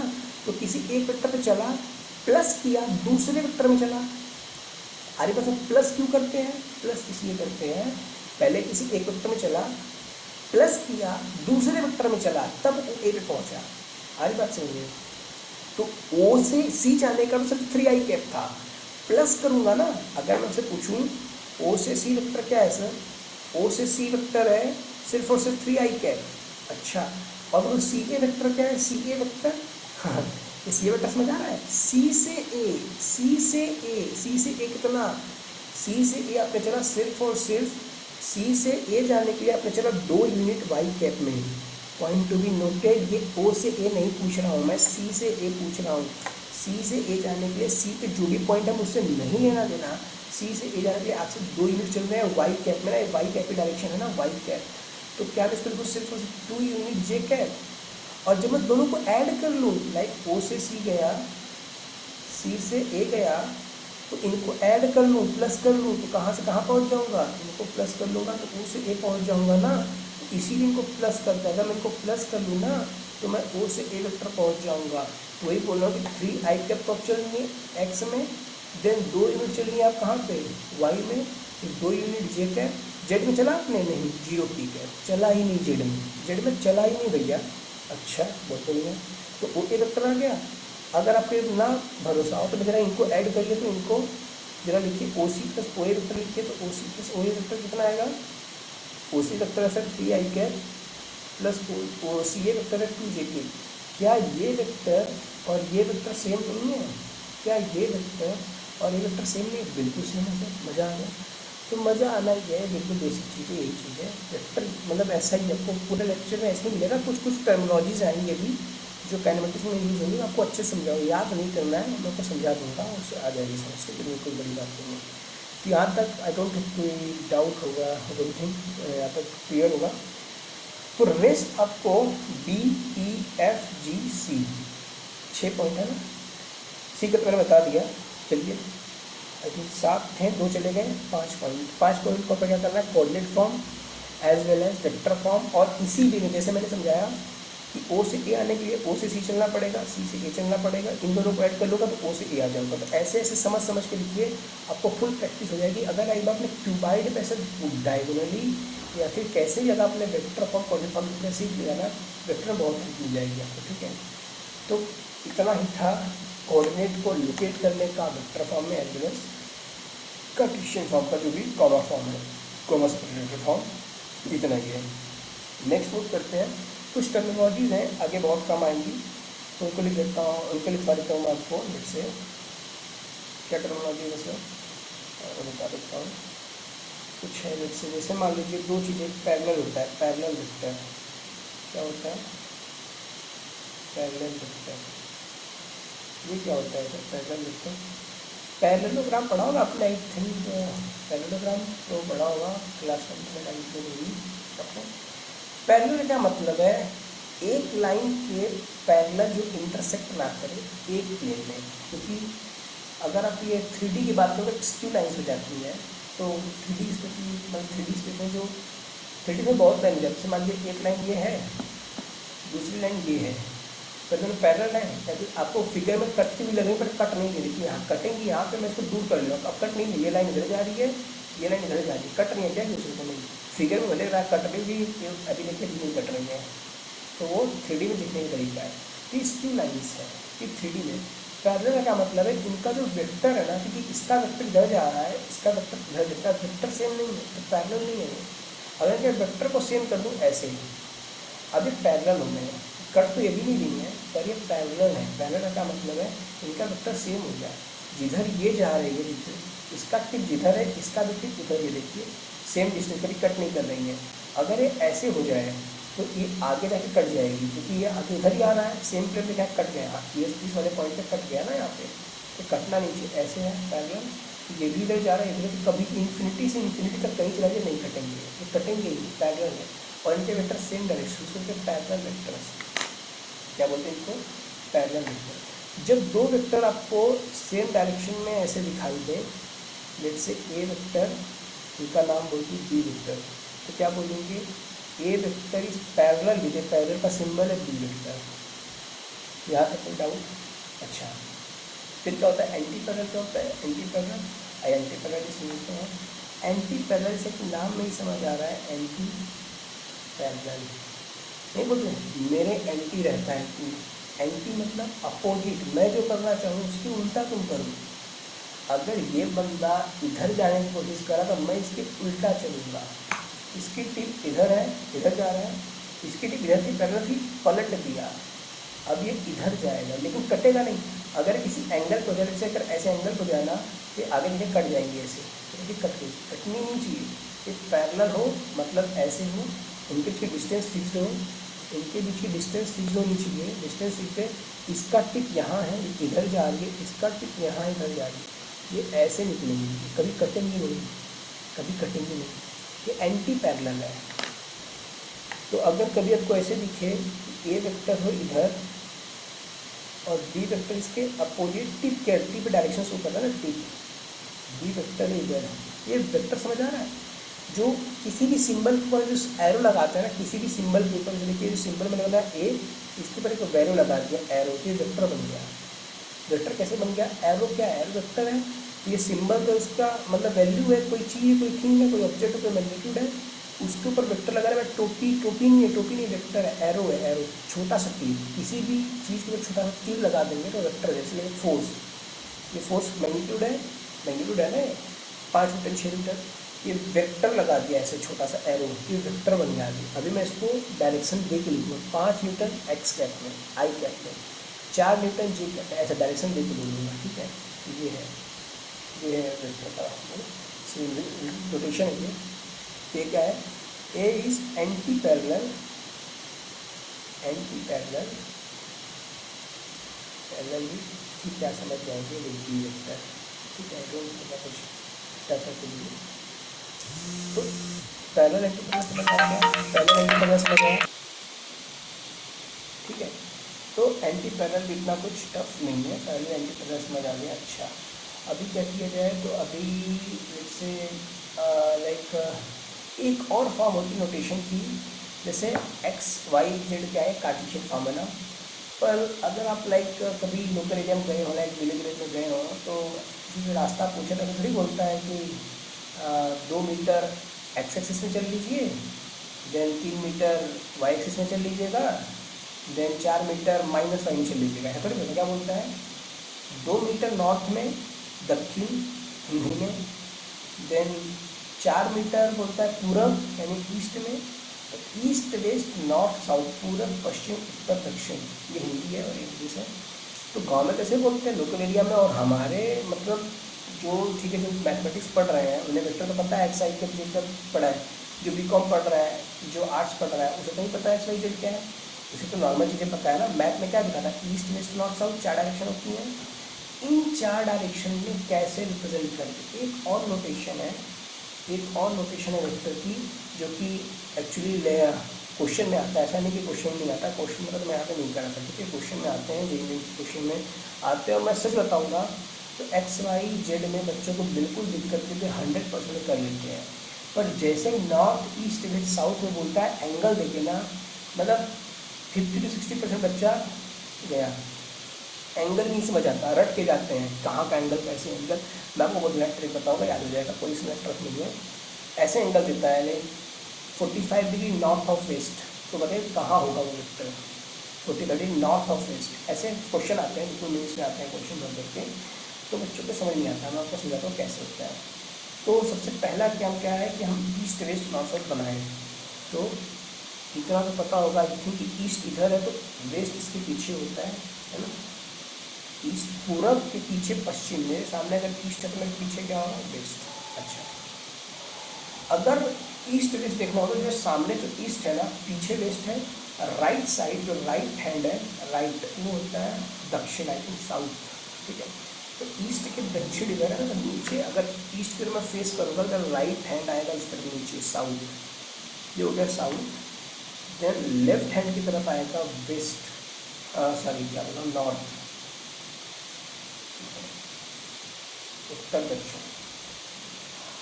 अच्छा, यहाँ तक तो हो गया, ईस्ट वेस्ट नॉर्थ साउथ। ये तो अच्छा, कोई बात देख रही क्या कि ये आपका लाइक ऐसा मत समझिए कि ये जो नॉर्थ साउथ है क्या है प्लेन के अपवर्ड नहीं है, ये एक्स है, मान लीजिए एक्स एक्सिस है, ये माइनस एक्स एक्सिस है, ये वाई एक्सिस है, ये माइनस वाई एक्सिस है। इसमें जेड एक्सिस नहीं है, जेड एक्सिस नहीं है, क्योंकि जब हम लोग रोड पे चलते हैं, रोड पे तो रोड पे ऐसा थोड़ी बोलते, एरोप्लेन थोड़ी, एरोप्लेन का जेड कोऑर्डिनेट होता है, लाइक एक्स वाई में चलना, जेड में कितने एल्टीट्यूड पे फ्लाई करना है, कितने एल्टीट्यूड तक जाना है, उनके लिए जेड कोऑर्डिनेट होता है। एरोप्लेन में, हेलीकॉप्टर्स में एल्टीट्यूड होते हैं, एल्टीट्यूड यानी जेड, तो वहाँ पे एल्टीट्यूड आता है, ईस्ट वेस्ट नॉर्थ साउथ के अलावा अदर एल्टीट्यूड आता है, ठीक है। लेकिन जो नॉर्मल हमारे लिए है, हमारे लिए क्या है, रोड पे एक प्लेन जो धरती है, जो अर्थ है, उसी पे रोड बना है ना। वो रोड भले ऐसे ऐसे हो तो उसका हम लोग जेड कोऑर्डिनेट थोड़ी मेजर करेंगे कि जेड में 2 चलना है, अरे वो तो चलना ही, रोड ही ऐसा वाला उसी भी चलेंगे ना।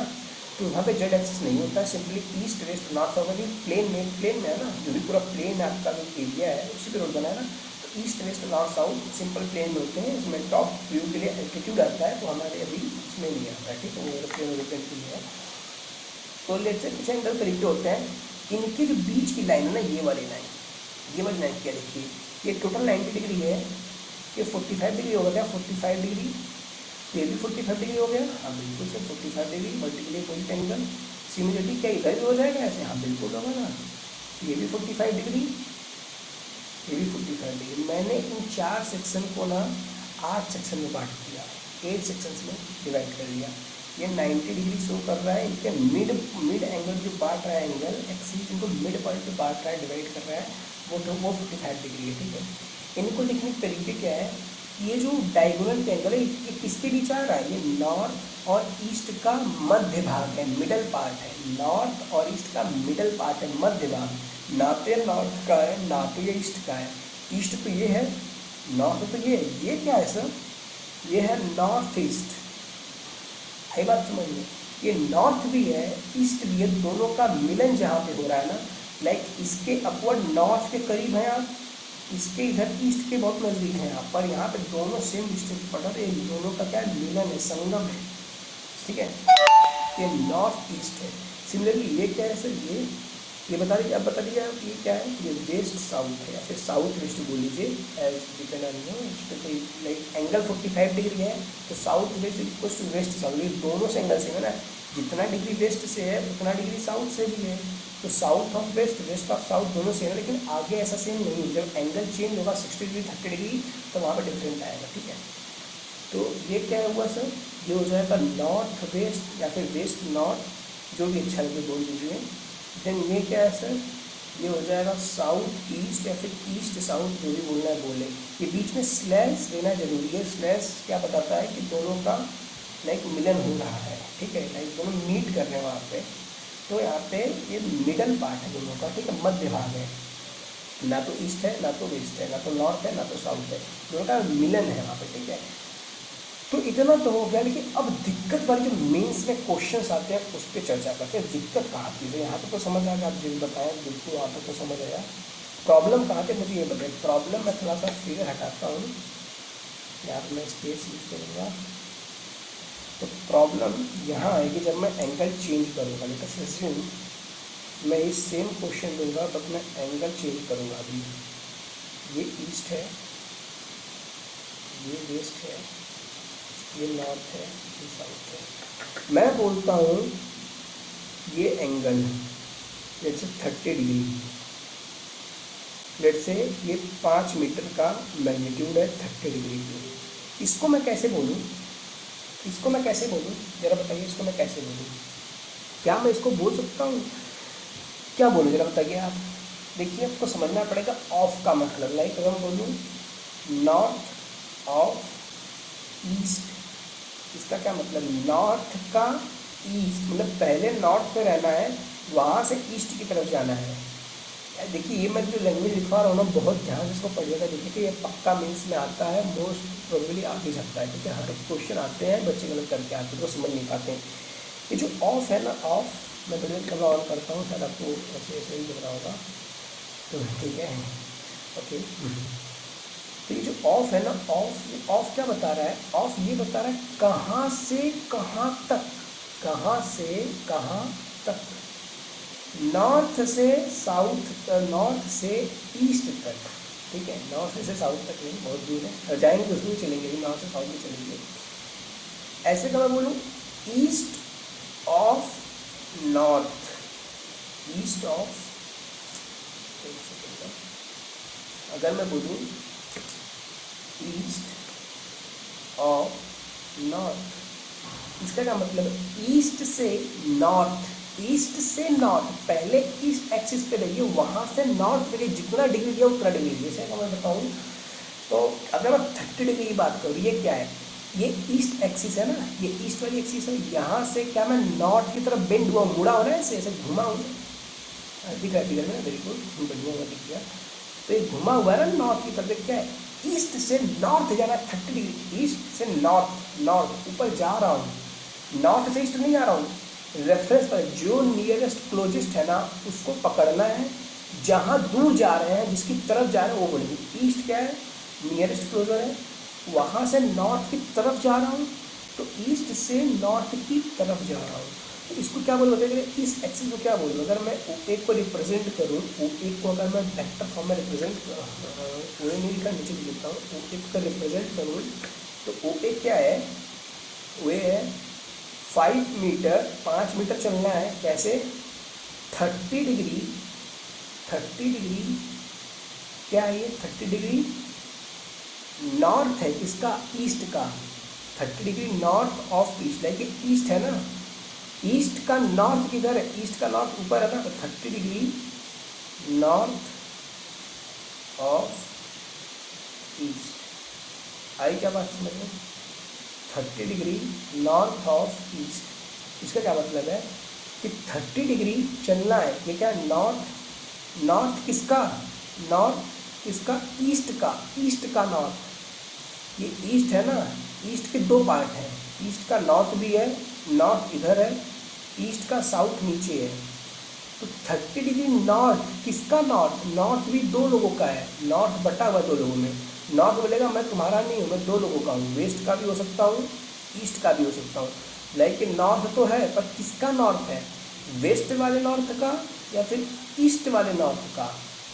नॉर्थ को दो तरीके से टैकल कर सकते हैं ना, लेकिन अगर कोई यहाँ पर वेक्टर हो तो वेस्ट का नॉर्थ है ना, ये जो नॉर्थ है वो वेस्ट एक्सिस से जुड़ा है, तो वेस्ट का नॉर्थ है, पर ये वाला जो ये वाला एक्सिस है, ये वाली एक्सिस ईस्ट के नॉर्थ से जुड़ी है ना, तो आपको कैसे लिखना है हमेशा कि कौन किसका, यहाँ पे लिख लीजिए कौन किसका, कहने का क्या मतलब है कि ये जो है ना ये किसका होगा, ये यहाँ से डिपेंड है, नॉर्थ ऑफ ईस्ट है, देखो लैंग्वेज समझेंगे आप, इस पॉइंट को ना अपने दिल और दिमाग में अच्छे से बैठा लीजिए, क्योंकि ये पॉइंट ऐसे जेईई के क्वेश्चन में आता ही आता है। मैं आपको अभी एग्जाम्पल बहुत सारे कराऊंगा, आपको बताना पड़ेगा मुझे, एग्जाम्पल करके क्लियर हो जाएगा, पर 100% ये क्वेश्चन में आता ही आता है, बच्चे गलत करके आते हैं। तो कहने का मतलब आप समझ चुके हैं, अगर आपको इसी वेक्टर को दूसरे तरीके से लिख सकता हूँ, बिल्कुल लिख सकता हूँ, इसी वेक्टर का मैं चाहूँ तो मैं दूसरे तरीके से लिख सकता हूँ, कैसे, अगर मैं यहाँ से पकड़ूँ, आई थिंक ये बिल्कुल ऐसे,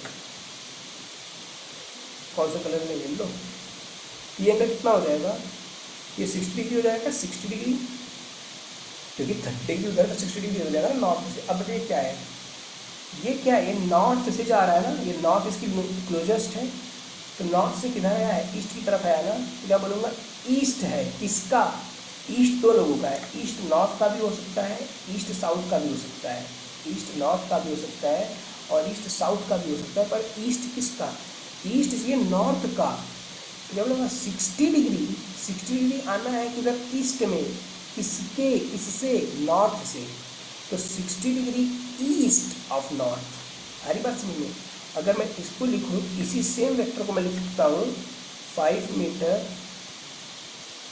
60 डिग्री ईस्ट ऑफ नॉर्थ। पता है बच्चे क्यों फंसते हैं, क्योंकि यही प्रॉब्लम है ना, लाइक अगर किसी एक चीज़ को एक तरीके से लिखा जाता तो बच्चे कंफ्यूज नहीं होते, सही करते हैं कि हर चीज़ को लिखने का एक ही तरीका, पर यहाँ पर पंगा ये है कि किसी भी चीज़ को मैं दो तरीके से लिख सकता हूँ ना, क्योंकि जब मैं किसी एक्सिस को पकड़ रहा हूँ तो उसको दो तरीके हैं, मैं इसको बोलूँ या फिर इसको बोलूँ, तो यहाँ पर कन्फ्यूजन क्रिएट होता है, फिर वो इसमें भी भूल जाते हैं बहुत बच्चे, को वो नेक्स्ट एक्सिस में आ जाते हैं, इसलिए प्रॉब्लम है ये कौन सी डायरेक्शन की बात कर रहा है। अगर आप 30 डिग्री बोलते नॉर्थ ऑफ ईस्ट तो अलग हो जाएगा, sorry 30 degree east of north, 30 degree east of north कहाँ पे, ये वाला है 30 डिग्री ईस्ट ऑफ नॉर्थ, ये क्या है सर, ये 30 डिग्री ईस्ट, नॉर्थ तो ये एक्सिस है ना, अगर मैं बताऊँ तो नॉर्थ तो ये एक्सिस है, नॉर्थ तो फिक्स्ड है, यहाँ से ईस्ट की तरफ घूम रहा हूँ ना, तो अब मैं कैसे लिखूँगा इसको, ईस्ट में आया हूँ, ईस्ट में गया हूँ ना, क्योंकि नॉर्थ से वेस्ट में भी जा सकता हूँ, ईस्ट में भी जा सकता हूँ, पर ईस्ट में आया हूँ, नॉर्थ से क्या लिखूँगा, ईस्ट में आया हूँ, east of 30 degree east of north. ये मेरी बात समझ आ गई क्या। तो आपको मैं अभी क्वेश्चन कराता हूँ, क्वेश्चन ज़्यादा क्लियर होगा, ऐसे ज़्यादा क्लियर नहीं होगा, मेन क्वेश्चन बेस पे ज़्यादा। तो यहाँ तक हम लॉजिकल समझ चुके हैं, तो हम क्वेश्चन पे मूव करते हैं, बहुत सारे एग्जाम्पल पकड़ेंगे इस पर। क्योंकि एक्चुअली इंपॉर्टेंट है, ठीक है। जो चीज़ इंपॉर्टेंट है उस पर टाइम वेस्ट करेंगे, ठीक है। तो जैसे टाइम वेस्ट करना हमारे लिए काम का बात है। East, west, north and south, इस पर क्वेश्चन आते हैं तो इसको बहुत ध्यान से सीरियस होकर पढ़िए और समझिए। क्वेश्चन आएंगे तो आपको ये करना पड़ेगा। मैं क्वेश्चन भी दूंगा इस पर कुछ, मैं आपको दूसरा एंगल लिख के दिखाता हूँ, मुझे आप लिख के बताइए क्या है।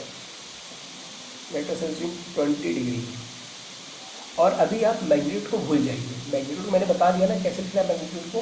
मैग्नीट्यूड लिखने कोई मतलब 12 में मैग्नीट्यूड लिखूंगा वैसे ही उसका फर्क नहीं पड़ता ना। मुझे ना पहले डायरेक्शन बता दीजिए। मैग्नीट्यूड तो आप समझ गए हैं कि जो भी क्वांटिटी है, जितनी लेंथ है वो मैग्नीट्यूड हो गया। उसका बाद क्या लिखना, आप मुझे डायरेक्शन बता दीजिए। इस वेक्टर को मैं कैसे लिखूंगा मैग्नीट्यूड के साथ। मैं इसको दो तरीके से लिख सकता हूँ। पहले आप सोच लीजिए, अभी मुझे बताइए ईस्ट और साउथ के बीच में दोनों के तरीका बता दीजिए, फिर मैं इसको लिखता हूँ। वीडियो को पॉज कर लीजिए, 1 2 3, अभी लिखिए दोनों तरीका। Now start. अब मैं लिखता हूँ, मैं इसको कैसे लिखूँगा। ये एक्चुअली बंदा ईस्ट पे रहता तो मज़ा आ जाता इसको, पर इसने गलती से मुँह घूम गया साउथ की तरफ। मतलब अभी ईस्ट का तो नहीं रहा, ईस्ट से तो गया, ये साउथ की तरफ घुमा है। अब ये साउथ को बोलने के दो तरीके हैं, वेस्ट का साउथ कि ईस्ट का साउथ। तो ये साउथ जो है ना, ये ईस्ट से आ रहा है, ये वाला साउथ वाला। तो क्या बोलूँगा, 20 डिग्री साउथ ऑफ ईस्ट। ये मेरी बात समझ आ रही है क्या।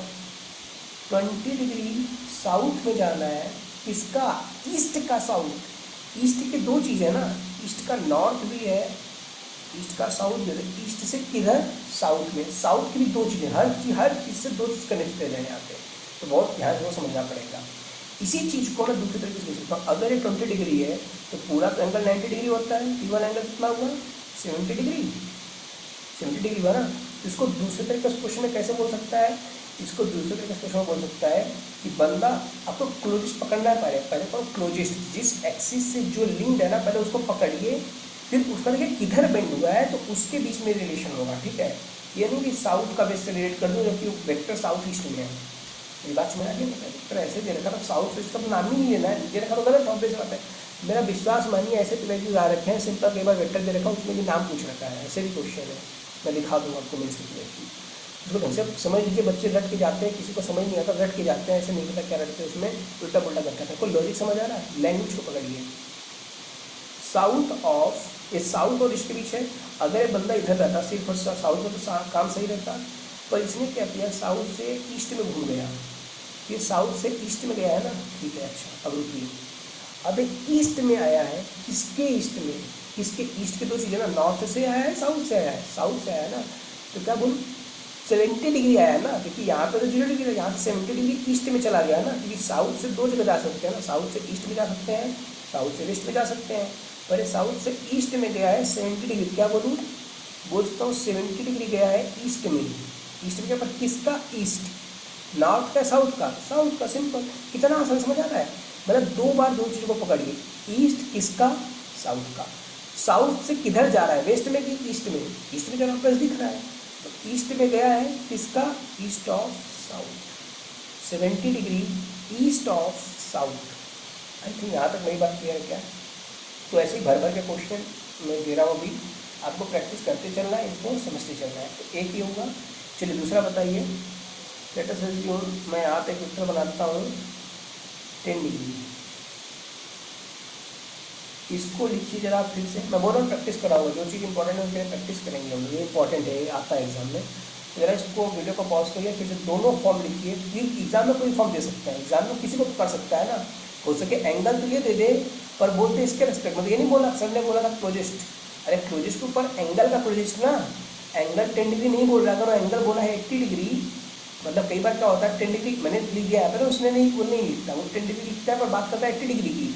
ये थोड़ी 10 डिग्री लिखा है तो उसका क्लोजेस्ट पकड़ूंगा, नहीं, जो एंगल यहाँ पे मेंशन रहेगा उसका क्लोजेस्ट, उससे कौन कौन रिलेटेड है, तो उस वेक्टर से उस एंगल पे कौन रिलेटेड है, तो यहाँ पे वेस्ट रिलेटेड है। 10 डिग्री से कौन, 10 डिग्री ये वाला एंगल बना रहा है, किससे बना रहा है, नॉर्थ से, तो नॉर्थ को क्लोजेस्ट पकड़ेंगे, ठीक है, ऐसे पकड़ना होता है। तो इसको दोनों तरीके से लिखिए, फिर मैं लिखता हूँ, देखिए मैच कर लाइक नहीं। तो पॉज कर लीजिए, अभी मैं स्टार्ट करता हूँ, ठीक है।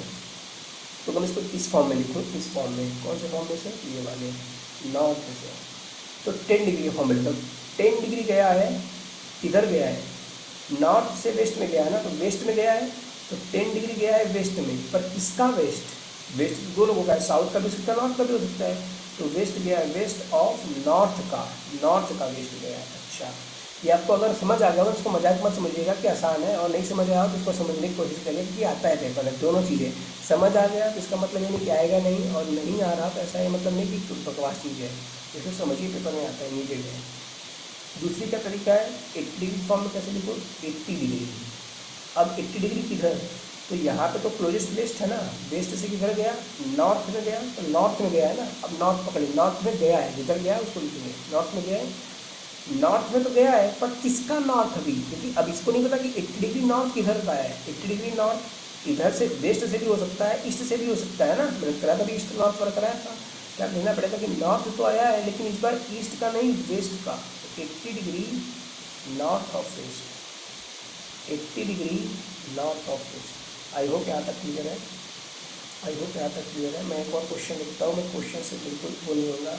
अब देखिए 45 डिग्री पकड़ते हैं। अब मैं आपको वो प्रूफ करता हूँ कि सर वो वहाँ पे 45 डिग्री जब मैं लिया था तो आप बोल रहे थे वेस्ट लिखिए ना साउथ लिखिए, साउथ वेस्ट के बाद बराबर। क्यों बराबर? क्योंकि बराबर ही होता है, 40 डिग्री 45 डिग्री दोनों से इक्वल एंगल बनाता है ना।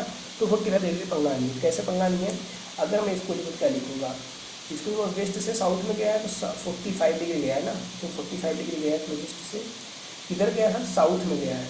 तो साउथ ऑफ वेस्ट, या फिर ऐसे लिखिए 45 डिग्री, इसको पकड़ के लिखिए, यहाँ से भी 45 डिग्री बनाएगा ना, तो यहाँ से वेस्ट में गया है तो 45 डिग्री वेस्ट ऑफ साउथ। अरे बात तो एक ही है, दोनों ये जो दोनों फॉर्म है, ये देखिए ना सेम एंगल बना रहा है ना, ये देखिए सेम एंगल बना रहा है, सेम वेक्टर है। आप साउथ वेस्ट लिखिए, वेस्ट साउथ लिखिए, सेम वेक्टर दोनों इक्वल हुए ना। इसलिए मैं बोल रहा था, अभी जो ऑफ है ना, इसको ऐसे ही लिखते हैं, कई बार ऑफ को स्लैश लिख देते हैं, जो आप मैं स्लैश बता तो वही स्लैश है। इसको साउथ वेस्ट लिख लीजिए या फिर वेस्ट साउथ लिख लीजिए। स्टैंडर्ड फॉर्म में यहाँ पे एंगल नहीं दिखाते हैं, जब ऐसे दिखाते हैं तो एंगल नहीं दिखाते हैं, वो अज्यूम्ड होता है कि 45 डिग्री है, ये अज्यूम्ड है कि 45 डिग्री है। क्वेश्चन में कभी आता है नॉर्थ वेस्ट, सिंपल एंगल नहीं गिवन है, तो आपको अज्यूम्ड कर लेना है 45 डिग्री, ठीक है। हाँ, अज्यूम्ड कर लेना है 45 डिग्री, ठीक है। तो इसको आप अज्यूम कर लेंगे, अगर ये गिवन नहीं है तो आप इसको अज्यूम कर लेंगे, ठीक है। तो आई थिंक यहाँ तक मेरी बात क्लियर है, और अगर यहाँ तक मेरी बात क्लियर तो आज तो लेक्चर में बहुत आज अच्छे से काम किए हैं। यहाँ तक मेरी बात आपको समझ आ रही है ना, तो बस हम लोग कुछ ही क्षण बोल दीजिए दूर है अपने क्वेश्चन के। फिर जहाँ पे मेन क्वेश्चन आपको देंगे, क्वेश्चन से बात करेंगे, लैंग्वेज वाले क्वेश्चन देंगे, रिटेन मतलब रिटेन कहने का मतलब वो लैंग्वेज वाले क्वेश्चन होंगे ऐसे, क्योंकि उनके थ्रू आपको समझना पड़ेगा, फिर वहाँ से वो फंडामेंटल प्रॉब्लम को समझ के सॉल्व करना पड़ेगा, फिर हम लोग मूव करेंगे नेक्स्ट पार्ट पे। तो ठीक है, आई थिंक यहाँ तक क्लियर है ना। अगर इसमें अगर आपको कोई एग्जांपल की और जरूरत है मुझे एक बार चैट में मैसेज करें, मुझे नहीं पता है कि इतना एग्जाम्पल सफिशियंट है, मैं फिर भी आपको होमवर्क दे रहा हूँ, पर मुझे लगा अभी सफिशियंट है। तो अगर आपको लगता है मेरी और जरूरत है एग्जाम्पल की, मुझे बता दीजिएगा, चल रहे मैं उसको और एग्जाम्पल करा दूँगा कुछ, ठीक है। बाकी मैं आपको कुछ एग्जाम्पल दे देता हूँ, आप इनको घर से करके लाइएगा प्लीज़, वेस्ट।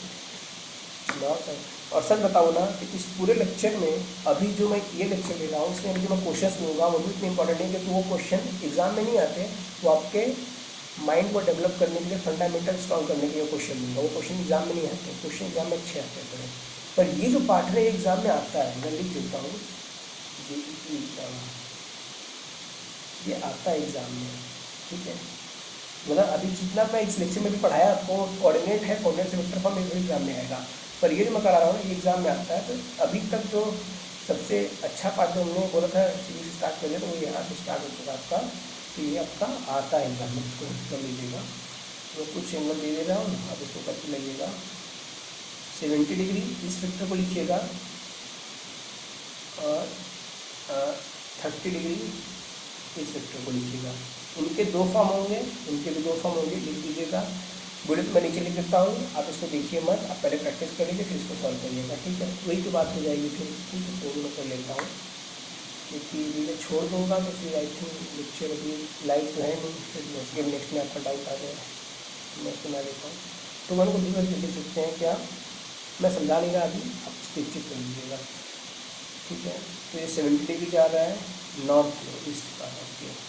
तो 70 डिग्री नॉर्थ गया है किसका, ऑफ ईस्ट का। और इसी को यहाँ पे अगर 20 बना लूँ तो 70 + 20 90 डिग्री हो जाएगा। इसमें सर 20 डिग्री आ रहा है ईस्ट में आया ना, नॉर्थ से ईस्ट में आया तो ईस्ट ऑफ नॉर्थ। और दूसरे को कैसे लिखूँगा, दूसरे को लिखूँगा कि 30 डिग्री जा रहा है साउथ में विंड हो गया ना, साउथ में गया है तो किसका, साउथ ऑफ ईस्ट। और ये 60 डिग्री हो जाएगा ना। अच्छा एंगल देखने में बड़ा छोटा लग सकता है, मैं बोला अंदर मत जाइए, मैग्नीट्यूड बजाइए, मैं दोनों बता रहा हूँ। सोचता हूँ 60 डिग्री जा रहा है ईस्ट में, 60 डिग्री जा रहा है ईस्ट में किसका, ईस्ट ऑफ साउथ। ये मैंने दोनों लिखी हैं, अब अपने एग्जाम्पल क्वेश्चन मैच कर लीजिएगा, ठीक है। तो यहाँ तक ये आपका अभी ये सबसे मोस्ट लाइक यही इम्पॉर्टेंट पार्ट था अभी तक। तो ये तो हो गया आपके पास। अभी चलते हैं कुछ नेक्स्ट काइंड ऑफ प्रॉब्लम्स पे, ठीक है। इतना ही इसमें था ये, मतलब इस पर भी क्वेश्चन लेना बंद करते हैं अभी, मैं तो लेते ही रहेंगे रात भर इस पर। तो अच्छा जो एन ई लिखा है वो तो अंडरस्टूड मतलब कि लाइक नॉर्थ है ईस्ट है, तो आप लिख लीजिएगा अगर वैसे लिखा हो तो अभी मैं क्या लूँ, 3D position vector I think आपका 3D पोजीशन वेक्टर तो हो गया है, ठीक है। कुछ क्वेश्चन ही लेके आ 3D पोजीशन वेक्टर तो मतलब तो समझ आता है ना। मैं एक बार का ठीक एग्जाम्पल समझा देता हूँ, एक बार मैं क्या कहना चाहता हूँ 3D पोजीशन वेक्टर का, कि जो एक्स वाई जेड है, अगर मान लीजिए कोई पॉइंट, ठीक है, ऐसे है, मान लीजिए 2, 3, 4, 2, 3, 4 यहाँ पे जो पॉइंट है इसको कैसे लिखेंगे पता है ना आपको, तो मैंने बता ही दिया आपको। पर मैग्नीट्यूड कैसे निकालेंगे बताइए, मैग्नीट्यूड इसका कैसे निकालेंगे। लाइक हम इसको वेक्टर लिखूँ, इसका नाम दूँ ए वेक्टर और ओ वेक्टर। तो ए वेक्टर फिर से बता दीजिए कैसे लिखेंगे, तो अभी आपको पीछे पढ़ा के आ रहा हूँ। तो 2i cap + 3j cap + 4 cap. लेकिन अगर मैं इसका मैग्नीट्यूड लिखूँ, मैग्नीट्यूड क्या कहने का मतलब है सर, ये जो लेंथ है ना, यहाँ से जो लेंथ है, जो डिस्टेंस है यहाँ से कितना है वो कैसे लिखेंगे। तो ये ओके का मैग्नीट्यूड, ये मैग्नीट्यूड कैसे रिप्रेजेंट करते हैं, ऐसे लाइक मॉड लगा दूंगा ना, मॉड तो मैग्नीट्यूड बताता है, ठीक है। मॉड क्या बताएगा, मैग्नीट्यूड लिख रहा है ना, हाँ ठीक है। तो मॉड मैग्नीट्यूड बताता है। तो ओए का मैग्नीट्यूड कैसे लिखेंगे, तो सिंपल अंडर कर लीजिए जितनी भी चीज़ें हैं जो एक्स का है, जैसे आपने पढ़ा होगा राइट एंगल ट्रायंगल के लिए क्या था, कि जैसे 3 है और ये 4 है, ये जो हाइपोटेन्यूज क्या होती थी, √3² + 4²। आप पाइथागोरस थ्योरम याद करें 10th का 9th का, तो क्या है वो भी यही है, ये 90 डिग्री है। 90 डिग्री मतलब कि 4 या 3 से डायरेक्टली नहीं जुड़ सकता, 4 + 3 7 नहीं हो जाएगा। यहाँ पे 90 डिग्री है ना, तो ये वेक्टर चेंज हो गया। यहाँ पे क्या वेक्टर चेंज हो गया, जिनका मैग्नीट्यूड करस्पॉन्डिंग डिस्टेंस, जैसे अगर 3 यहाँ पे अगर इसमें 4 ऐड कर दूँ तो 7 हो जाएगा, रिजल्टेंट 7 हो जाएगा यहाँ पे। लेकिन क्योंकि 90 डिग्री डायरेक्टली ऐड नहीं कर सकता, तो 3 में 4 ऐड कर रहा हूँ ना, तो अगर 3 में 4 ऐड कर रहा हूँ तो यहाँ पे वेक्टोरली ऐड होंगे। वेक्टोरली कैसे ऐड होंगे, उनका वेक्टर देखिए अल्फा आ जाएगा, जो रिजल्टेंट है, ये जो वेक्टर यहाँ पे जा रहा है ये रिजल्टेंट है ना, जो अल्फा है यही जो है अल्फा, ये अल्फा हो गया वेक्टर रिजल्टेंट, और इसका मैग्नीट्यूड हो गया। इसमें जेड एक्सिस नहीं थी, पर जेड एक्सिस है, ठीक है। तो ये कैसे निकालना आपको, तो मैग्नीट्यूड क्या करते थे, एक्स का स्क्वायर + वाई का स्क्वायर + जेड का भी स्क्वायर कर लेंगे, क्या दिक्कत है। आपने 2 के लिए किया है ना, 3 के लिए 3 का स्क्वायर कर लेंगे। यहाँ पे एक्स का स्क्वायर यानी 2 का स्क्वायर + वाई का स्क्वायर 4 का स्क्वायर + जेड का स्क्वायर यानी 4 का स्क्वायर, ठीक है। ये ओ ए का मैग्नीट्यूड हो जाएगा। ओ ए का डायरेक्शन क्या है, ये डायरेक्शन है, ठीक है। डायरेक्शन अगर डायरेक्शन निकालना चाहे मैं लिखवा देता हूँ, हाँ थोड़ा सा इसमें पार्ट मूव कर लेते हैं थोड़ा सा एक बार, तो मैं इसको थोड़ा हटा लेता हूँ, जगह मिल जाएगी मुझे। मैं जो कहना चाहता हूँ आपको समझ आ जाएगा अभी नेक्स्ट डिटेल में। जस्ट सेकेंड, मैं ये कह रहा हूँ कि कोई भी वेक्टर कैसे होता है, मैं बताता कोई भी वेक्टर को 2 तरीके होते हैं। अगर ओ ए वेक्टर है इसके पास 2 तरीका होगा, क्या क्या होगा, एक तो ओ ए का मैग्नीट्यूड होगा, ओ ए का मैग्नीट्यूड, और क्या होगा, ओ ए का डायरेक्शन। तो डायरेक्शन कैसे दिखाते हैं, कैप लगा के। किसी भी चीज़ के ऊपर कैप लग जाए ना, मतलब कि उतना उस डायरेक्शन में 1 यूनिट, लाइक आई क्या है, आई एक्स एक्सिस है, उसके ऊपर कैप लगा दिया मतलब एक्स एक्सिस में 1 यूनिट। जे क्या है, वाई एक्सिस कैप लगा दिया मतलब जे एक्सिस में 1 यूनिट। ये ओ ए क्या है, ओ ए ये लाइन है, ओ ए बहुत बड़ी हो सकती है ना, कितनी हो सकती है, पर जो ओ ए कैप है ना, ये क्या बता रहा है, 1 यूनिट, बस 1 यूनिट, बस 1 यूनिट। पर उससे मैग्नीट्यूड का मल्टीप्लाई कर दूंगा तो जो एक्चुअल मैग्नीट्यूड यहाँ से यहाँ तक है पूरा आ जाएगा। मैं समझाता हूँ एक बार क्या बोल रहा हूँ, थोड़ा सा मुझे दे दीजिए इसमें को। हाँ, मैं क्या बोल रहा हूँ मैं समझाता हूँ, मैं एक बार हटाता हूँ बात ठीक है। मैं ये बोल रहा हूँ कि जैसे आपका ओ ए ऐसा है, मान लीजिए ओ ए आपका ऐसा है, ठीक है, मान लीजिए 5 मीटर है, जैसे 5 मीटर है, पर ये जो ओ ए वेक्टर ये कैप हमें क्या बता रहा है, ओ ए कैप ये है 1 यूनिट, 1 यूनिट जो लेंथ है ना ये है ओ ए, 1 यूनिट लेंथ डायरेक्शन के साथ, डायरेक्शन देखिए एरो दिखा रहा है, ये जो चीज़ है ना इसको बोलते हैं कैप, ठीक है, डायरेक्शन यूनिट वेक्टर, इसको क्या बोलते हैं यूनिट वेक्टर, क्या बोलेंगे यूनिट वेक्टर। यूनिट वेक्टर का क्या मतलब है, वेक्टर तो होगा, वेक्टर क्या है मैग्नीट्यूड, मैग्नीट्यूड है इसके पास एक, डायरेक्शन भी है, पर जिसकी मैग्नीट्यूड एक हो जाए उसको बोलते हैं यूनिट वेक्टर। तो कोई भी वेक्टर कैसे लिखा जाएगा, एक तो उसका क्या होगा उसका मैग्नीट्यूड, तो इसका मैग्नीट्यूड एक है ना, अगर मैं 5 का मल्टीप्लाई कर दूँ तो इसका मैग्नीट्यूड 5 हो जाएगा, और डायरेक्शन जो है पहले वही डायरेक्शन रहेगी ना, डायरेक्शन तो चेंज होगी नहीं। इसीलिए किसी भी वेक्टर को दो फॉर्म में लिखते हैं, एक तो उसकी मैग्नीट्यूड, साथ में उसका यूनिट वेक्टर, यानी कि उसके वेक्टर के अलावा डायरेक्शन कितनी है, ठीक है, उसके उस डायरेक्शन में कितना, लाइक उसका डायरेक्शन क्या है 1 यूनिट डिस्टेंस चलने में, ये 1 यूनिट जो डिस्टेंस चल रहा है ना यूनिट वेक्टर यही है ओ ए, और ये क्या है मैग्नीट्यूड, ये क्या है सर, ये सिर्फ और सिर्फ मैग्नीट्यूड, इससे कुछ नहीं पता चलेगा आपको, ये सिर्फ बताएगा लाइक 5 यूनिट, क्या बताएगा मान लीजिए 5 यूनिट, तो ये बता रहा है 5, जैसे मैं यहाँ बात करूँ ओ ए का मैग्नीट्यूड, तो ए का मैग्नीट्यूड कितना है सर 5, ठीक है, पर मान लीजिए एक्स एक्सिस होता, मान लीजिए मैं एग्जाम्पल एक्स एक्सिस ले लूँ, तो ओ ए कैप क्या हो जाएगा सर, ओ ए कैप है एक्स के डायरेक्शन में 1 यूनिट, तो एक्स के डायरेक्शन में नहीं आई में 1 यूनिट, यहाँ पे देखिए ओ ए कैप बराबर ए कैप हो जाएगा यहाँ के लिए, पर हो सके कल को 90 डिग्री किसी और एंगल पे होगा तो जरूरी नहीं कि बराबर हो, उसका डायरेक्शन कुछ और भी हो सकता है। अभी मैंने यहाँ पे ले लिया था एक्स यहाँ पे 1 यूनिट, पर 1 यूनिट यहाँ पे भी तो ले सकता हूँ, 1 यूनिट यहाँ पे भी तो ले सकता हूँ, यहाँ पे भी तो 1 यूनिट ले सकता हूँ। कहने का मतलब जो ये कैप है ना, ये कैप ये यूनिट वेक्टर है उस डायरेक्शन में, तो इसे लिख देता हूँ बार बार, इम्पॉर्टेंट है थोड़ा सा समझने के लिए, ये यूनिट वेक्टर है और ये डायरेक्शन। तो किसी भी वेक्टर को उसके मैग्नीट्यूड और उसके डायरेक्शन में लिखेंगे तो ऐसे लिखते हैं।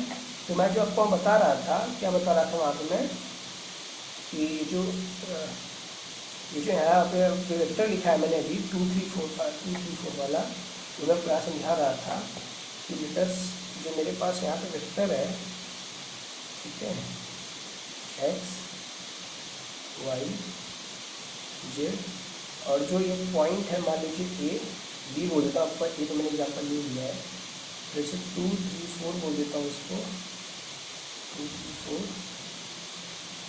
तो ये पॉइंट ओ हो गया, ठीक है, ये पॉइंट ओ हो गया। तो ओ से जो बी जाने का वेक्टर है इसके पास दो चीज़ें होंगी ना, एक इसका मैग्नीट्यूड, ये लेंथ कितनी, ये लेंथ जो है मैग्नीट्यूड बताएगा, जो लेंथ है ना ये लेंथ इसका मैग्नीट्यूड बताएगा, ठीक है। तो ओ ए का मैग्नीट्यूड कैसे निकालेंगे मैंने बताया ना, अगर मैग्नीट्यूड निकालना है तो उनके अंडर रूट स्क्वायर कर लीजिए, जो उनके एक्सिस का कोफिशिएंट है, जो एक्स वाई जेड का एक्चुअल कोफिशिएंट है, वो भी लिखूँगी, तो वो भी वेक्टर कैसे लिखूँगा, वो भी वेक्टर ऐसे लिखूँगा ना, 2 i cap plus 3 j cap plus 4 P cap, आपको लिख के लिखा है, उसको दूसरे तरीके से कैसे लिखते हैं, इसका मैग्नीट्यूड हो जाएगा 2 square plus 3 square plus 4 square, कितना हो जाएगा बताइए फटाक से, 4 चौके 16 2 दूनी 4 20 का 9 29 अंडर 29 हो गया। और तो मैं इसको यूनिट वेक्टर निकाल सकता हूँ। यूनिट वेक्टर क्या हो गया देखिए, पिछले फॉर्मूले से मैं आपको लिख के दिखाऊँ, तो पिछला फॉर्मूला लिखा था कि जो ओ बी वेक्टर है ना, इसको कैसे लिखेंगे, mod of O B into O B का यूनिट वेक्टर। तो अगर मुझे यूनिट वेक्टर निकालना हो, ये यूनिट वेक्टर तो कैसे निकालूंगा, इसको डिवाइड कर दूँ ओ बी वेक्टर का, तो मैं क्या बोलूँगा, जो ओ बी का यूनिट वेक्टर है वो क्या हो जाएगा, O B vector divide by mod of O B, mod of O B. लेकिन ओ बी का ओ बी वेक्टर क्या, ओ बी वेक्टर मैंने लिख दिया है, उसको लिख लीजिए 2 i cap plus 3 j cap plus 4 k cap divide by mod of O B. Mod of O B कितना है यहाँ पे निकाले, अंडर 29, तो देखिए यूनिट वेक्टर आ गया, यही है यूनिट वेक्टर। अब बोलेंगे सर इसका मैग्नीट्यूड 1 होगा, बिल्कुल होगा, अगर इसका मैग्नीट्यूड निकालें ना तो मैग्नीट्यूड 1 आ जाएगा। मैं प्रूफ करके दिखाता हूँ। ये क्या बता रहा है, जो ओ बी वेक्टर है आपको लिख के मैं अलग तरह से बताता हूँ क्या है ये ओ बी यूनिट वेक्टर, ये है ओ बी यूनिट वेक्टर का, ये होगा 1 यूनिट का, इसकी डिस्टेंस होगी 1 यूनिट और डायरेक्शन होगी आपके वेक्टर के अलाउंग। ये जो ओ बी वेक्टर इसका मैग्नीट्यूड कितना है, ओ बी वेक्टर का मैग्नीट्यूड मैं चेंज करूँगा पुराने वाले में, जो ओ बी वेक्टर का जो मैग्नीट्यूड है वो तो √29 है ना, उसकी लेंथ कितनी √29 है, और जो यूनिट वेक्टर जो मैंने ग्रीन कलर से लिखा है उसका मैग्नीट्यूड कितना है, उसका मैग्नीट्यूड 1 है। ये है यूनिट वेक्टर। अब बोलेंगे सर इसकी डायरेक्शन तो 1 नहीं लग रही है, अरे है आप करके देखिए, मैं बता रहा हूँ उसका डायरेक्शन 1 ही है। बोलेंगे सर कैसे, मुझे तो नहीं लग रहा है 1 है, मैं करके दिखाता हूँ। अगर मैं ओ बी वेक्टर लिखूँ तो क्या ये वेक्टर ही बोल रहा हूँ ना, वेक्टर है, यूनिट वेक्टर है तो वेक्टर ही, यूनिट वेक्टर के बाद इसकी डायरेक्शन मैंने इसलिए क्या लगा रहा हूँ, तो वेक्टर फॉर्म लिख लीजिए ना, इसको मैं कह 2/√29 आई कैट, 2/√29 आई कैट प्लस 3/√29 जे कैट। देखिए वेक्टर ही आ रहा है ना, वेक्टर फॉर्म में आ रहा है कि नहीं आई कैट जे कैट, है तो वेक्टर ही। इसका मैग्नीट्यूड 1 है, प्रूफ करके दिखा रहा हूँ, इसका मैग्नीट्यूड 1 ही आएगा, देखने में भले ना लगे तो इसका मैग्नीट्यूड 1 है। तो किसी का मैग्नीट्यूड कैसे लेते हैं बताइए, अभी मान लीजिए ये वेक्टर होगा आपके पास, इसका मैग्नीट्यूड कैसे लेंगे, अगर मैं ओ बी का मैग्नीट्यूड ले लूँ, मैग्नीट्यूड तो कैसे लूँगा ओ बी का मैग्नीट्यूड, मैंने अभी आपको बताया ना कि एक्स वाई जेड के कोफिशिएंट का स्क्वायर करते जाइए, वेक्टर का स्क्वायर कितना हो जाएगा 4 डिवाइड बाई √29 का स्क्वायर हो जाएगा 29 प्लस 3 का स्क्वायर हो जाएगा 9 डिवाइड बाई √29 का स्क्वायर 29 प्लस 4 का स्क्वायर हो जाएगा 16 डिवाइड बाई √29 का स्क्वायर 29। ठीक है, अभी देखिए